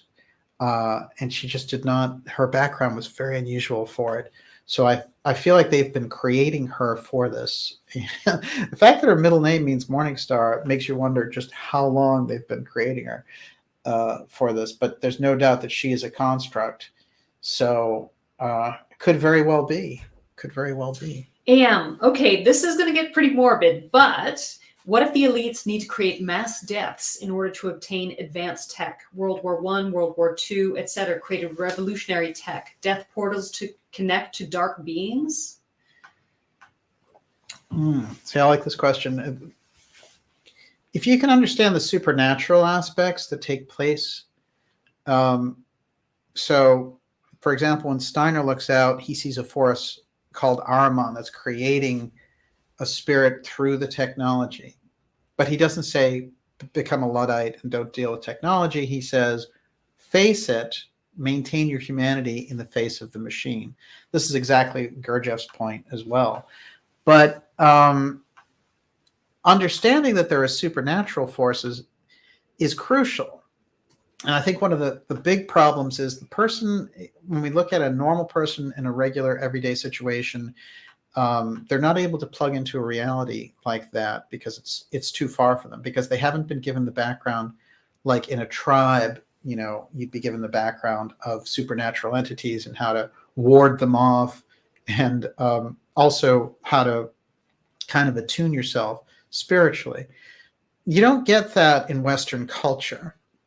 You get, how do you be, a person who can get the best job? And very practical concerns. And it has, its benefits, but unfortunately it misses a huge piece. And the part that it's missing, they have so many people at the end of their lives. And there was somebody who took it upon themselves to interview all these people at the end of their lives. And so many of them said, I wish I had done something I truly loved instead of just following money. And, so this is the kind of situation that we get into with the mentality that we're trained to, that Graham Hancock refers to as channel normal.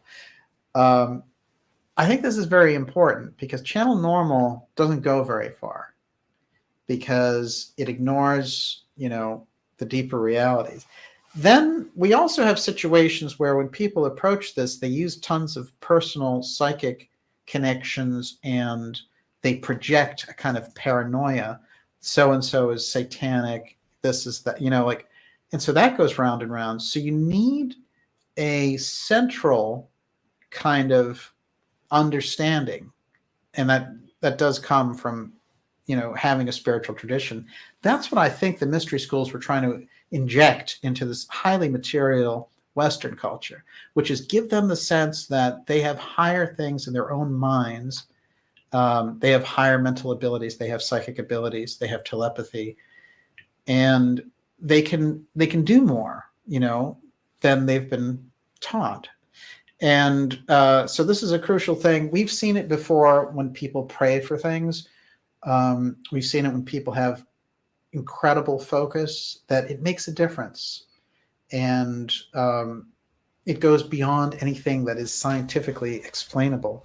So there are those forces, and wars and things like that are gigantic death rituals for entities that feed off of humanity. There's no question about it. And in order to ward off those types of things, I think that we need to be coming from a higher place.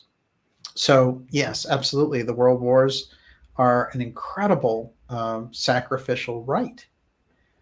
No question about it. Everyone, you're watching the Dark Journalist Show. Whew, going deep with the ideas room now. This is X Series 112, and it's Deep State UFO games. We'll be taking your questions. We've exposed the Satchel Paige, Baseball Diamond, Mars, Danica connection tonight. And it is major, because they're using this so heavily right now.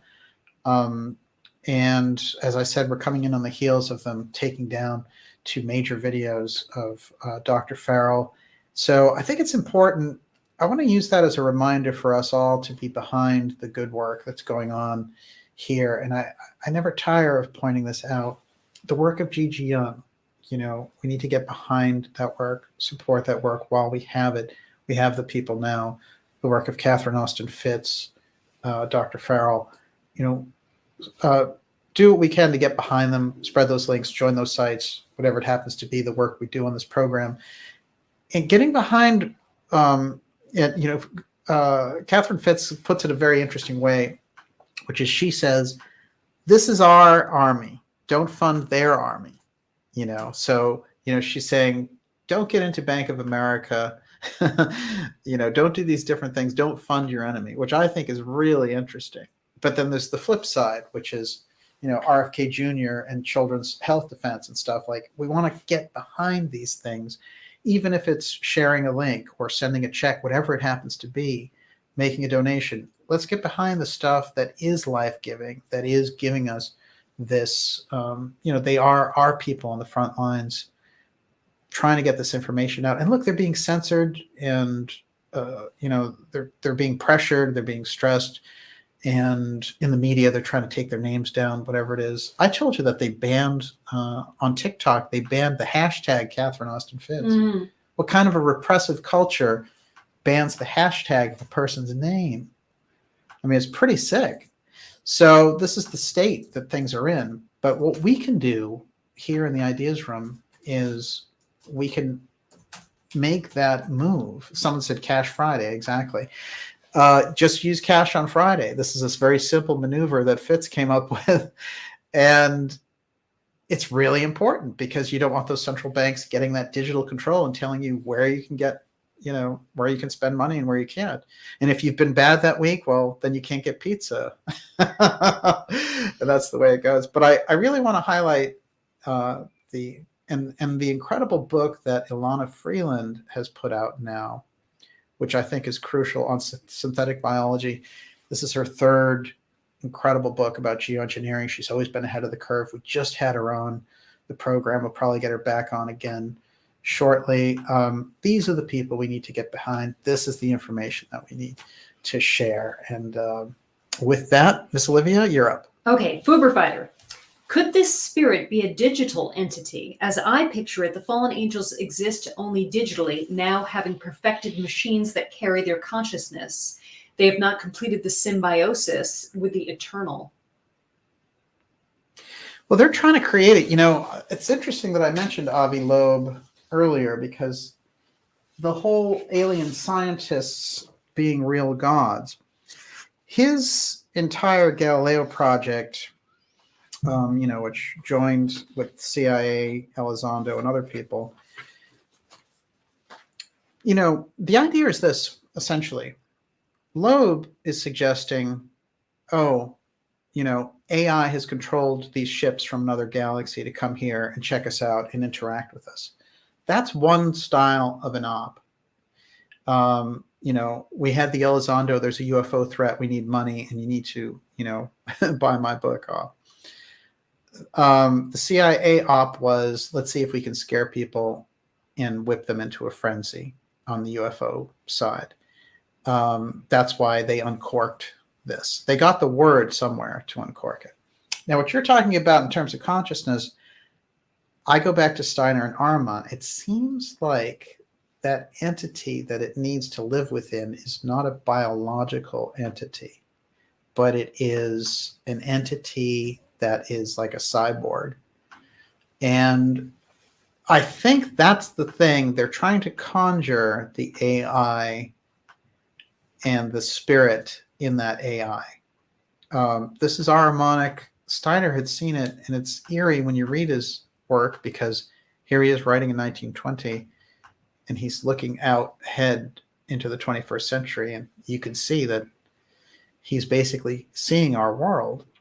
So the warning is there that the Ahrimanic pressure, the dark astral force, comes directly through the technology. So virtual reality, the making of the eighth sphere, humanity getting trapped, thinking that it's going forward, but getting more and more trapped into this lower material system that's being propagated by dark forces through technology, it is a completely legitimate point of view to guard against and to be aware of. One of the things in anthroposophy that they teach is it's fine to face it and get through it.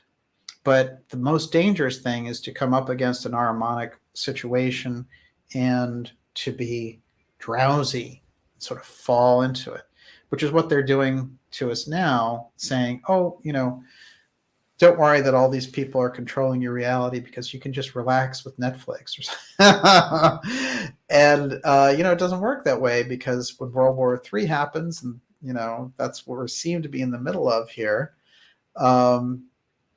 then we don't have the tools or the camaraderie or the community to throw it off. And that's what is essential. I think one of the main things they did during the lockdown was to try to separate people, because that energy, those morphogenetic fields that Sheldrake talks about, that we have that interaction with. Remember, they don't even like you with pets. And they're going to try, over and over again, they've created this thing where pets are a problem. They don't want you creating electromagnetic interactions without them. And they're trying to put now phones, smartphones and 5G between us and our own interactions. So it is a great mix of the advancement we can make with the technology versus the really sinister, pernicious influence of the mind control. So it's right now, I think it's quite the give and take.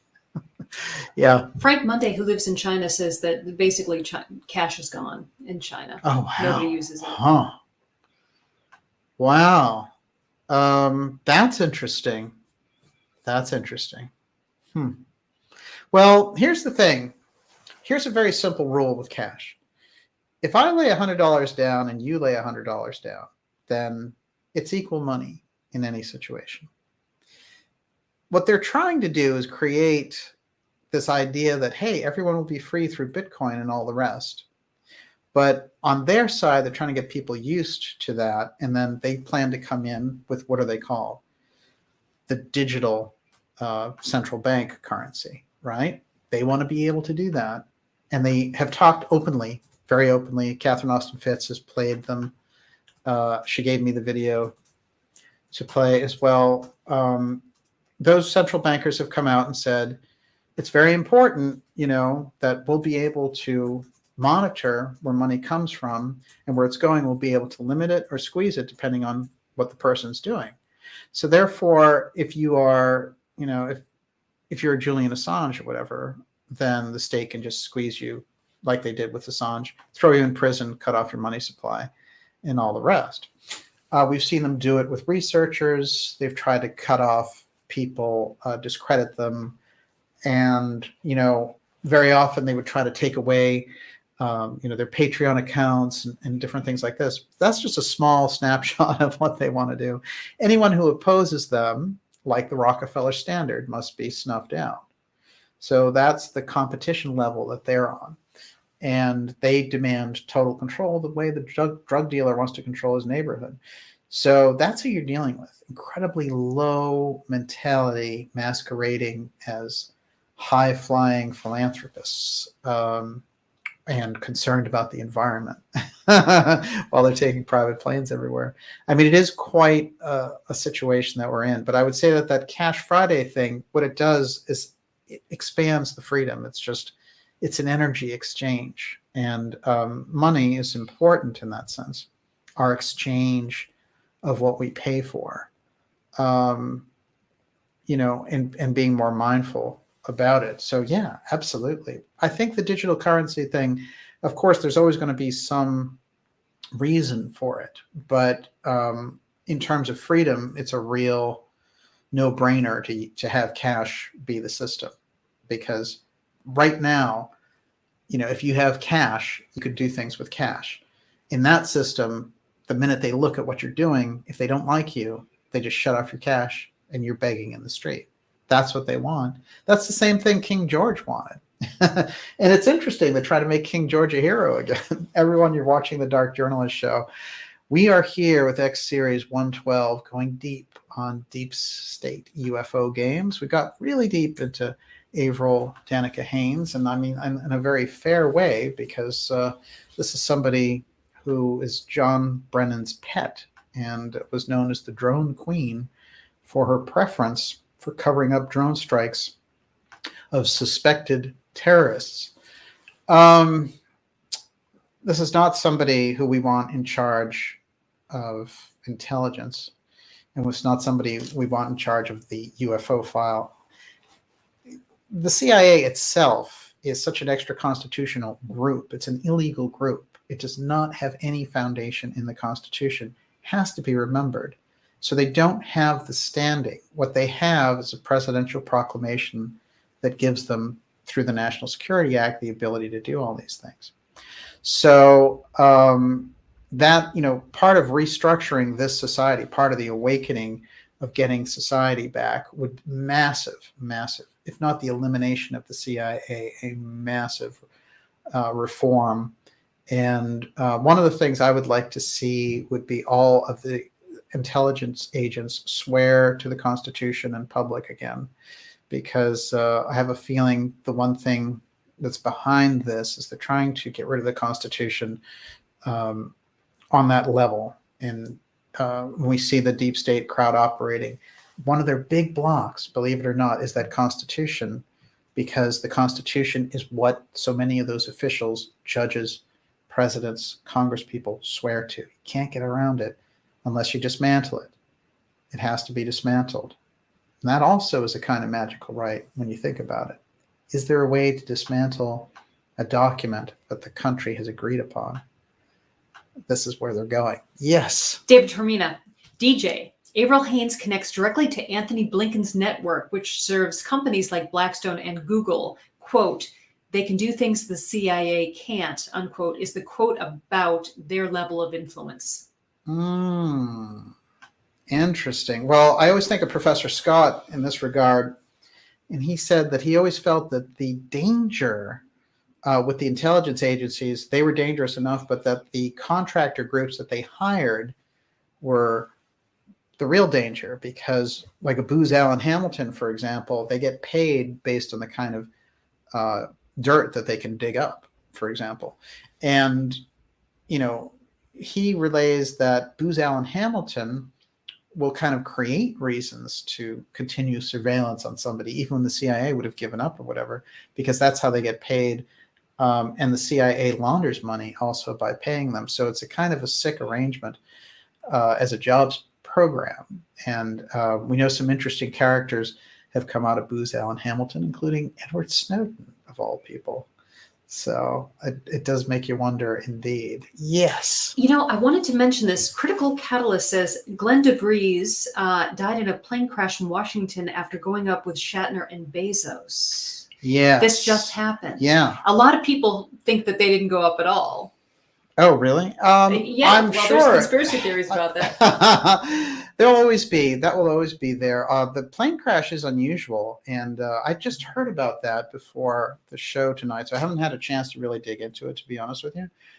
I find it unusual whenever somebody is privy to something like a major event, like, Blue Origin going into space, if they're suddenly bumped off. There was a Space Force commander who died at 46, I think he was, and the circumstances of his death were very unusual. Those types of things really, we've seen, whether it was the holistic doctors, for example, there was this whole group of holistic doctors, and their specialty seemed to be GC-Math, which was this, it was basically a cure for cancer that they were working with. And one by one, these guys were being bumped off. And I can only think that for these guys to be eliminated before the whole, crisis showed up is also quite interesting. So that's another one. I need to cough. I was also thinking, when we get into deaths, there was a whole range of banker deaths that took place right around the same time as the holistic doctor deaths. And I went through a list of these with Catherine Austin Fitz once, and she told me They're deleting databases. And I find this interesting. If somebody has too much knowledge around these different topics, and that includes on the holistic doctor side, I think that, again, we need to be open about it so that we can openly protect those types of positions. I mean, how many doctors of osteopathy, acupuncturists, naturopaths, how did they feel when these stories came up? I think the more that we're open about these things, not, it's very tricky, because when you get into the alternative research field, there are always people exploiting things that happen. But nevertheless, it's very important. I am fond of the research that says these are the facts, and then we can take different types of, we can extrapolate the truth out of it. We can debate what the truth is, but nonetheless, the facts can be presented. In relation to the death of Mark McClandish, who was somebody associated with the secret space program investigations, to me and to many of his friends, his death was very suspicious. And there was a lot of, trying to tamp it down on the alternative side, saying, oh, the police said it wasn't, it was self-inflicted or whatever. I mean, that doesn't answer anything. That's what the police, that's the official version of things. You're an investigator, you investigate. So I think we have to be careful around this. And also with people like McCandlish, that all happened around the UAP report drop. So when you get people around the secret space thing and the UAP thing, you're going to find this type of friction. And we as a community, I think, on the alternative side, need to be much more aware of these forces. I'm dumbfounded by the level of UFO research people who don't understand how lethal the Central Intelligence Agency actions are, how underhanded they are, how they want to work with them and do books with them. And, not that every CIA agent is going to be as evil as that, but the function of the Central Intelligence Agency is to run operations in fields. So like a field like the UFO field would be ripe for that. Deep state research, they would want to clean up their own image. They spend all this money on Hollywood trying to clean up their image through shows like Homeland and all the rest to paint themselves in the best light as heroes. But there's a deep history of subversion of the Constitution inside the Central Intelligence Agency. So we, I think, not being paranoid about it, but it's pretty obvious you can't work with the CIA if you're trying to get disclosure, for example. So it's pure idiocy when you see researchers who are like, I'm working with the CIA guy trying to get disclosure. It's crazy. And that's why the people who worked with Elizondo or got, thrown around in the TTSA op, it's so shocking, because intellectually it's such a betrayal of your audience, but your own sensibilities. Like, you look like an idiot because, people who spent their entire career saying that the government blocked this, the government blocked that, and then they jump on board with them as soon as they say, I'll give you disclosure. So it's tough. And I've seen that, with people that I've been around in the UFO field. That's a weird realization to have. And how strange it is when the CIA gets involved. It's like, it's like spraying a room and having everybody go absolutely schizophrenic. That's what it's like. Everyone, you're watching the Dark Journalist Show. We're here at X Series 112. We're going to be taking a few more questions. I want to remind you to go to darkjournalist.com and sign up for the newsletter. That basically keeps us in touch. And it's very important function at this point because, as I said, they throw off some of our videos recently. And I particularly think the things that we were discussing with Dr. Farrell about Mars and the strange explanations we got for it, saying that we were impersonating a historical event. Is that the moon landing? I don't get it. I still haven't figured that one out. But in any case, here are some takeaways to keep in mind. One, sign up for that newsletter. Mm-hmm. And two, let's make sure, if you want to be on board, get behind this work, subscribe at darkjournalist.com. And, you basically, that's the kind of thing where that gives us the ability to deliver that kind of research for you. And the newsletter in particular just lets you know what's coming up. So that's crucial. We're going to take a couple more questions. Miss Olivia. Robert Ayala. Could they use a world power blackout to roll in the fake alien invasion? They're doing something. They had a story. It was a hacker who was playing with the levels of the water chemicals in Florida. And they never explained this. We've heard these stories, and some of them I've heard myself, about different communities having their information hacked and then having to buy it back via ransom by somebody taking their information. And sometimes working without law enforcement involved, just doing that whole exchange. So somebody's up to something in relation to those types of things, water supply, power grids, and things like that. It's hard to say who's operating there.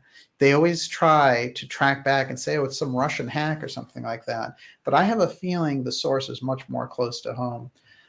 So I think it's always pays to be incredibly resilient and have a plan if the lights go out.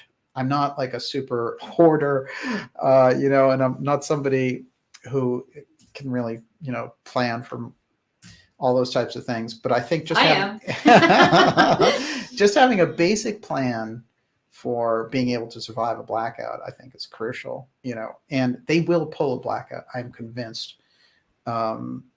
They've raised it enough that if they think it's to their advantage, they will pull at least a cyber blackout. And what would be the reasons for that? Well, these types of groups, their game is money and their game is power. So there's a lot of power in chaos. And so we've seen this is how they're operational. I don't think that we have to live our lives looking over our shoulder, and being afraid of these things. Just having a little bit of extra insight and planning around that, I think, makes a huge difference. Also, I think what we're finding is that people associating with each other a lot more, and keeping up that network of people associating is crucial. And we've seen that with the advent of the lockdowns and the complete takeover and the emergency powers, and governors like Newsom, who came out very strange the other day after a disappearance of 10 days, which, a governor of a major state like California disappearing for 10 days, pretty weird. But, him coming out during the whole Corona thing and saying, well, I could call martial law. I mean, these are some pretty sick individuals who would think that their measly job as governor give them the ability to call martial law on a state. That is completely outside the bounds of the Constitution. So there's a lot of sick people in government, and I think what we have the ability to expose them. That is our great power, and there's so many of us at it right now that I think we're getting some good results. Yeah, what you got? Well, could you go into, I'd love for you to talk about sort of the bifurcation of humanity and love versus fear and the opportunity that is being presented to us. No question. I agree with that. Why don't you tell us what you think? I get guidance while I'm listening to you and reading the chat. And it's just really clear to me that there's a choice, that we've never been free, humans. And this is the Great Awakening. And we have an opportunity to open our hearts and really love. And they say that there are only two emotions, really, and it's love and fear. And love takes tremendous courage. And I think that, while we're doing our research and while we're trying to create community and prep and all this kind of stuff, it's really easy to do that as a reaction, as a fearful reaction. But it's a much better thing to do it from a place of love and have a vision for humanity and where we're going, and to cultivate these loving feelings in our heart space. What is that quote about Kennedy about a society? It's not worth preserving a society if its traditions don't survive with it. Yeah, it's like we have to ask ourselves if it's values. That's really true. Look, that actually makes me think of a number of things. Someone sent me an email, and so many of you sent me very inspiring emails or information. I always appreciate it. This one person in particular said, you know, that you mentioned that I should contact my congressman in relation to some of these emergency rules that we saw laid out. And they said, well, that won't do anything. Why would I bother doing that? And I understand that mentality, but the thing is, there's a shift occurs when you write something, when you indicate something, when you speak. So you are shifting when you do it. Someone else, on a similar vein, I dished out some advice from Catherine Austin Fitts about finding a good bank or a good credit union, not using like a Bank of America who's harvesting people and does money laundering and things of this nature. And they said, well, why should I do that? So many people are with Bank of America. I find these questions very interesting. A lot of us, I don't think, understand the power of the energetic shift of doing something. So you might say statistically, you don't think you'll make a difference. However, enough people do it, of course, statistically, it makes a difference. And it does shake up their bottom line. But also there's another place, there's an energetic shift. When energy moves, have you ever seen like a restaurant or something that was popular and then suddenly isn't? Or a show, like a TV show that suddenly explodes and becomes incredibly popular after it was just kind of average for a while. There's an energetic build. I think of Star Trek, actually. Star Trek, when it came out, apparently had very low ratings. And then over time, it became a classic. But there's an energetic exchange that takes place. So anything that you think in relation to a situation is important. So if you indicate that you stand with the Constitution and that someone can't seize emergency powers like a Hitler just because they're a governor and they say they have a health crisis, then there's an energetic exchange that takes place where you're not in sync with them anymore. So there's a tremendous move from people doing that. That's what I can express to you. And I've seen it happen in dramatic situations. I've seen situations where, people looked like they were just about to close up something. And because they didn't have that kind of support, they weren't able to close it. I think about the whole Nazi attack on Soviet Russia and how it looked like it couldn't fail. And then the winter hit. Dr. Farrell was fond of saying that Poland, the deep state basically had control of the media, the government, everything. But the personal aspect of popularity, the people on the ground wouldn't support it. And so that control over Poland fell away. And that's when you had Lech Walesa and all of these different things. So we have to remember where that power resides, and it resides inside all of us first. And then there's the statistics to count on the outside. So I do really feel like when I get those messages, I want people to take heart that the efforts that they make, whatever they might be, a conversation, a contribution, an email, something where they're getting things across to protect the Constitution, to protect the future of their children or grandchildren, are important and will make a difference in the grand scheme of things. Everyone, you're watching the Dark Journalist Show. We'll take 2 more questions. Episode X112. It's Deep State UFO Games. Danica, where are you, Danica? UAP woman. Joshicus. This is all hugely fascinating. I've been re-listening to the X series. Things seem to be building to a crescendo in our time, all beginning with the killing of JFK. How does DJ think it will end? Well, I think it's interesting that there are things 58 years later coming out about the JFK assassination. And I think this conversation with Napolitano and Trump is very telling, that there's something significant. If we saw what was in those records, we wouldn't let them out either. This is what Trump was saying to Napolitano. What does that mean? What could be in those records? So this is probably a period that we're entering, which is a lifting of the veil on these things. And so we have to be kind of, they say, heaven's in your reach if you're man enough to take it. We have to Who be. said that? Well, I don't know who it is. It's one of those quotes, but I remember it comes out of the 60s anyway. I love that quote. And, well, John Lennon did the war is over if you want it. Mm-hmm. We have the ability to do it. We have to put ourselves in the mind, it's a combination of things. It's not just the mind part, but the mind part has to be tuned correctly, right? Frequency wise, we have to be thinking the right thing. So that's why I worry a little bit about just railing against the system.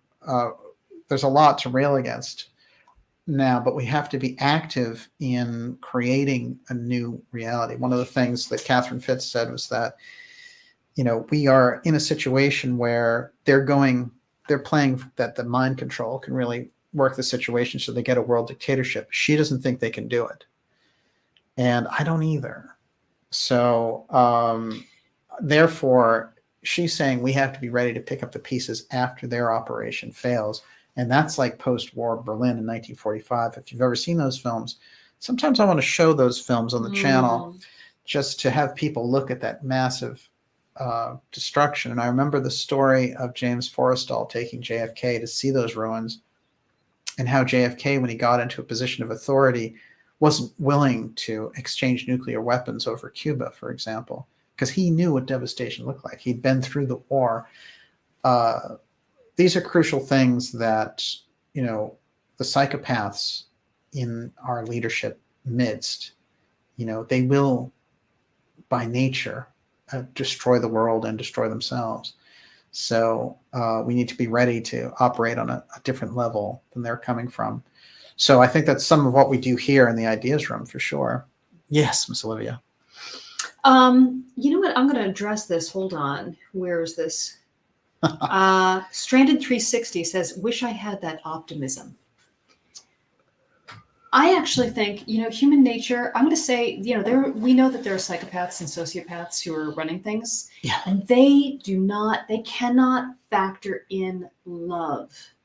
They just don't. They think that they can throw sort of bread and circuses at the crowd and that will satisfy them. But that will never satisfy a human being, really, because what we all want more of is love. And that is why, if we remember ourselves and they are throwing so much abuse at us that they think we're going to forget our true nature. But you can't. You can never forget your true nature. What's driving you deeply inside is your return to yourself, your truth, which is love. That is what we're made of. And so I've always been worried that they're going to win. I don't think they're going to tonight. I have real clarity. They must fail. It's like a mathematical equation. They will never win, because there are so many more of us. But we can actually win faster if we remember our true nature and we cultivate the love because this is our strength. This is coming from our strength. And we don't fall into fear. If we fall into fear, that's their game. And we focus on the abuse and the injustice. And it's so easy to do that. And when we do that, we isolate ourselves and we don't connect with others, and we can't allow ourselves to do that. We have to have more discipline than that. I always go, it's really true. Wow. I always go back to the fact that we've been warned. We've been warned. Aldous Huxley warned us, not just in Brave New World, but in his entire career. Theosophy, anthroposophy have warned us. The Casey work has warned us. Gurdjieff warned us. We've been warned. So we need to take that understanding and use it. The Terminator movies warned us. Mm-hmm. Right? I mean, these are great insights from the unconscious coming forward through art and spiritual work and other things. So we have those abilities. I can tell you something else too, and I want to make this very clear. In certain periods of time, you have people who are remarkable. And when I look around in the alternative field and I think of the people associated with the X series and the work that we're doing here, there are remarkable people available to us right now, like Dr. Farrell, like Chi-Chi Young, like Catherine Austin Fitz, like Ilana Freeland.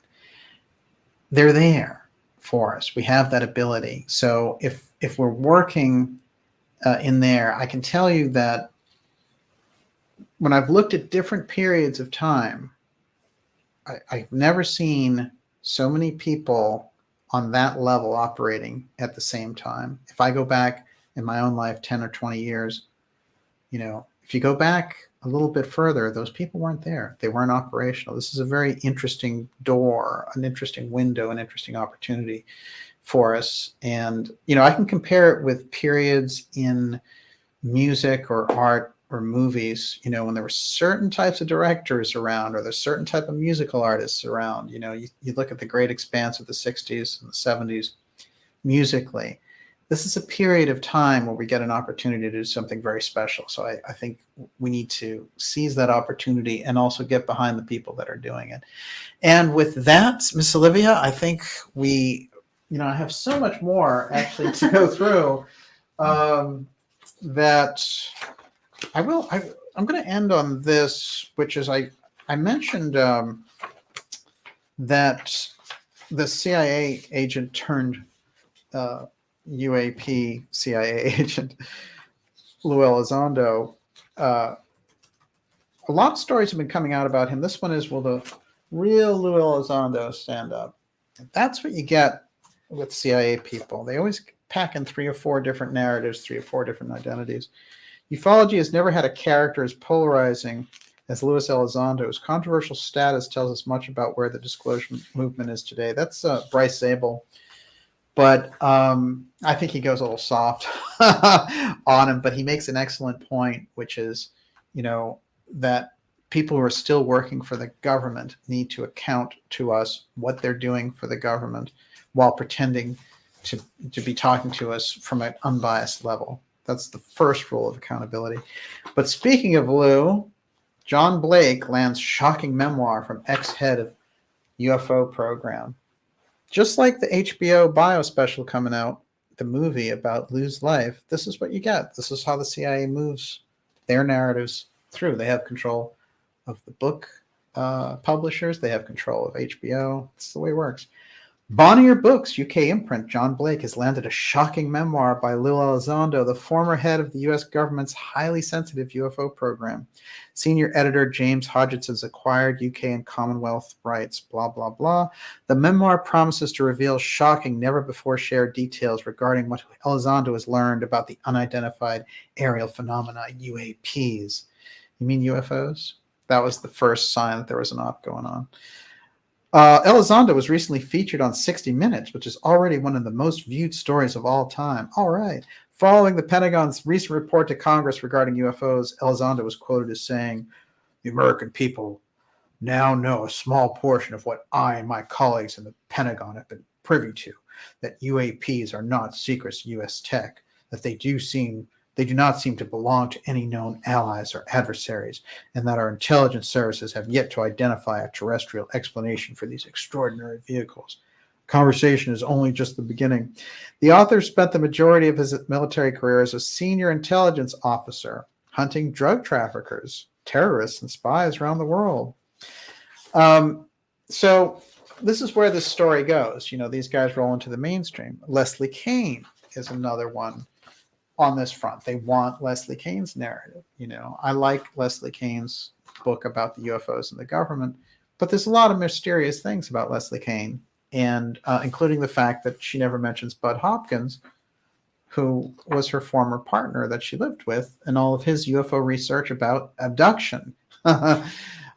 which wasn't just about things in the sky, but people who were actually abducted by aliens went through the experience and came back and talked about it. How can you leave that out of the discussion? When people talk to Leslie Kean, they don't mention Bud Hopkins. That's odd. This is an odd thing. For a long time, she wouldn't identify where she went to college. That's weird, too. Speaking of weirdness, and we'll end on this weird note, Representative Ruben Gallego, NDAA amendment to unidentified aerial phenomena. Another Democratic congressman getting in on this UAP thing. Where are they all coming from? Who's giving them the orders? Why do they all want a piece of the UAP, UFO pie? What's going on? What are they hearing?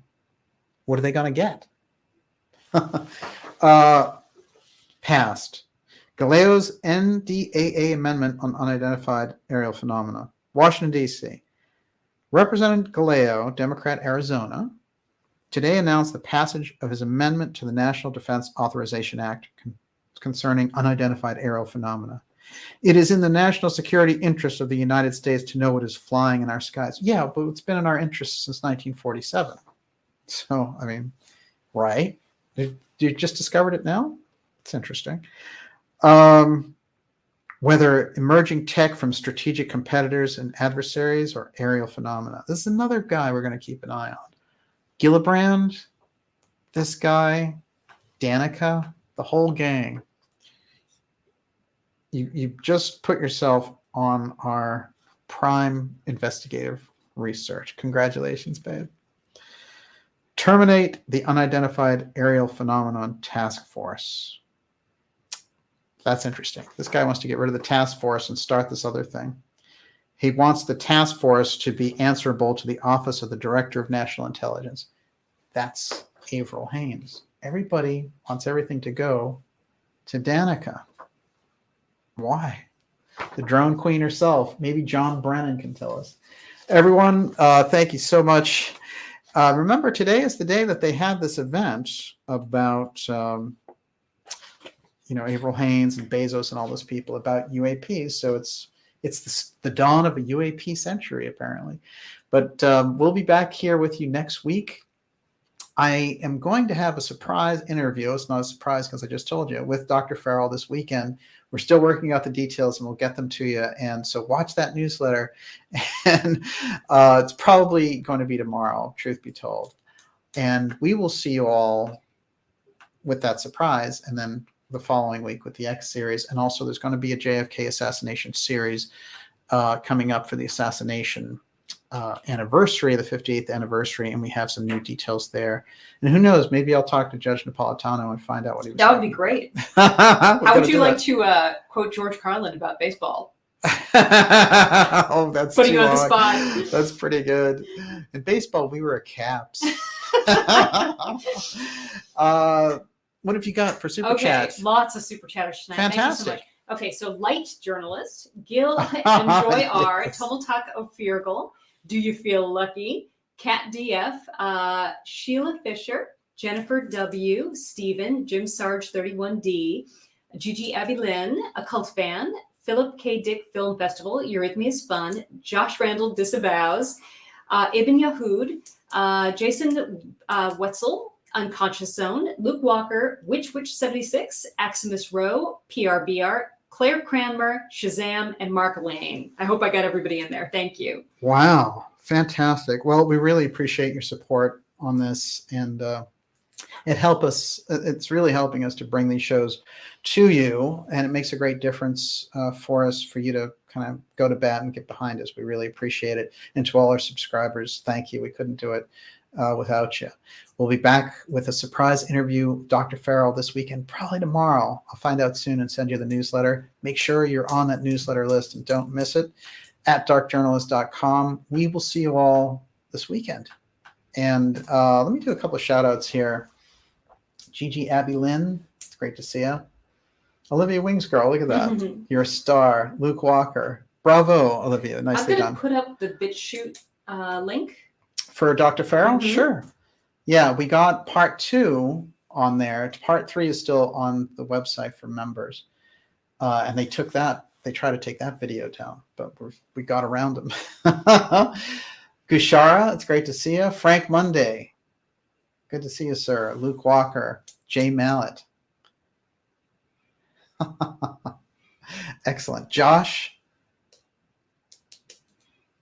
the groundhog, good night. Did you see your shadow? Oh, I guess it's a couple of months off. Mark Edmond, Steve Beveridge, thank you very much for being here. Master the fun. I agree with the sentiment 100%. See the mark. Rex. Oh, wow, that's great. I know we had Gigi Young out there earlier. It's great to see Gigi. She's doing amazing work. And as I say, she's a fantastic contributor for the show. Ann Cooper, El Barto. Of course, Carolyn Goida, Kat Goida, who does a phenomenal job backing us up here. Maggie Smith, Golden Girl, Scarlet Fire. Wow. Terrific crew out there tonight in the Ideas Room. And great questions. David Tormina did a great job with his question. As always. And Michael Snow, thank you. God bless you as well. We appreciate it. Karen Pearson. Renee Newton. Wow. Shazam. I like that. We've got magic in the air. Fantastic group tonight. Thank you all so much for being here. We'll see you this weekend. Have a fantastic weekend, and we'll come back. That's how we roll here. If they censor us, we come back twice as strong. That's just the way it goes. And we'll have it all ready for you this weekend. Occult Fan, it's great to see you, sir. Marco Zerpa. Chrissy, it's great to see you. Wow. Terrific crew out there tonight. Wow. Donald Craig Harris, thank you. Donald Craig Harris, thank you for supporting the program. We really appreciate it. Thank you very much. Zach Robinson, hey. Excellent. Wow, a great crew and great questions tonight. Amazing. Yeah, just phenomenal. Miss Olivia, fantastic. Nicely done. Thank you. And we'll see you all this weekend with a surprise. Watch it. We got the surprise happening. And it says end broadcast, but after all, it never really ends. Have a great one. Okay. God bless. I'm going to yell really loud. Have a great one. Have a great one. DJ Merch. Yeah. Good call. Maybe I'll make a pocket square for everybody. I'll work on it. Good night, everyone.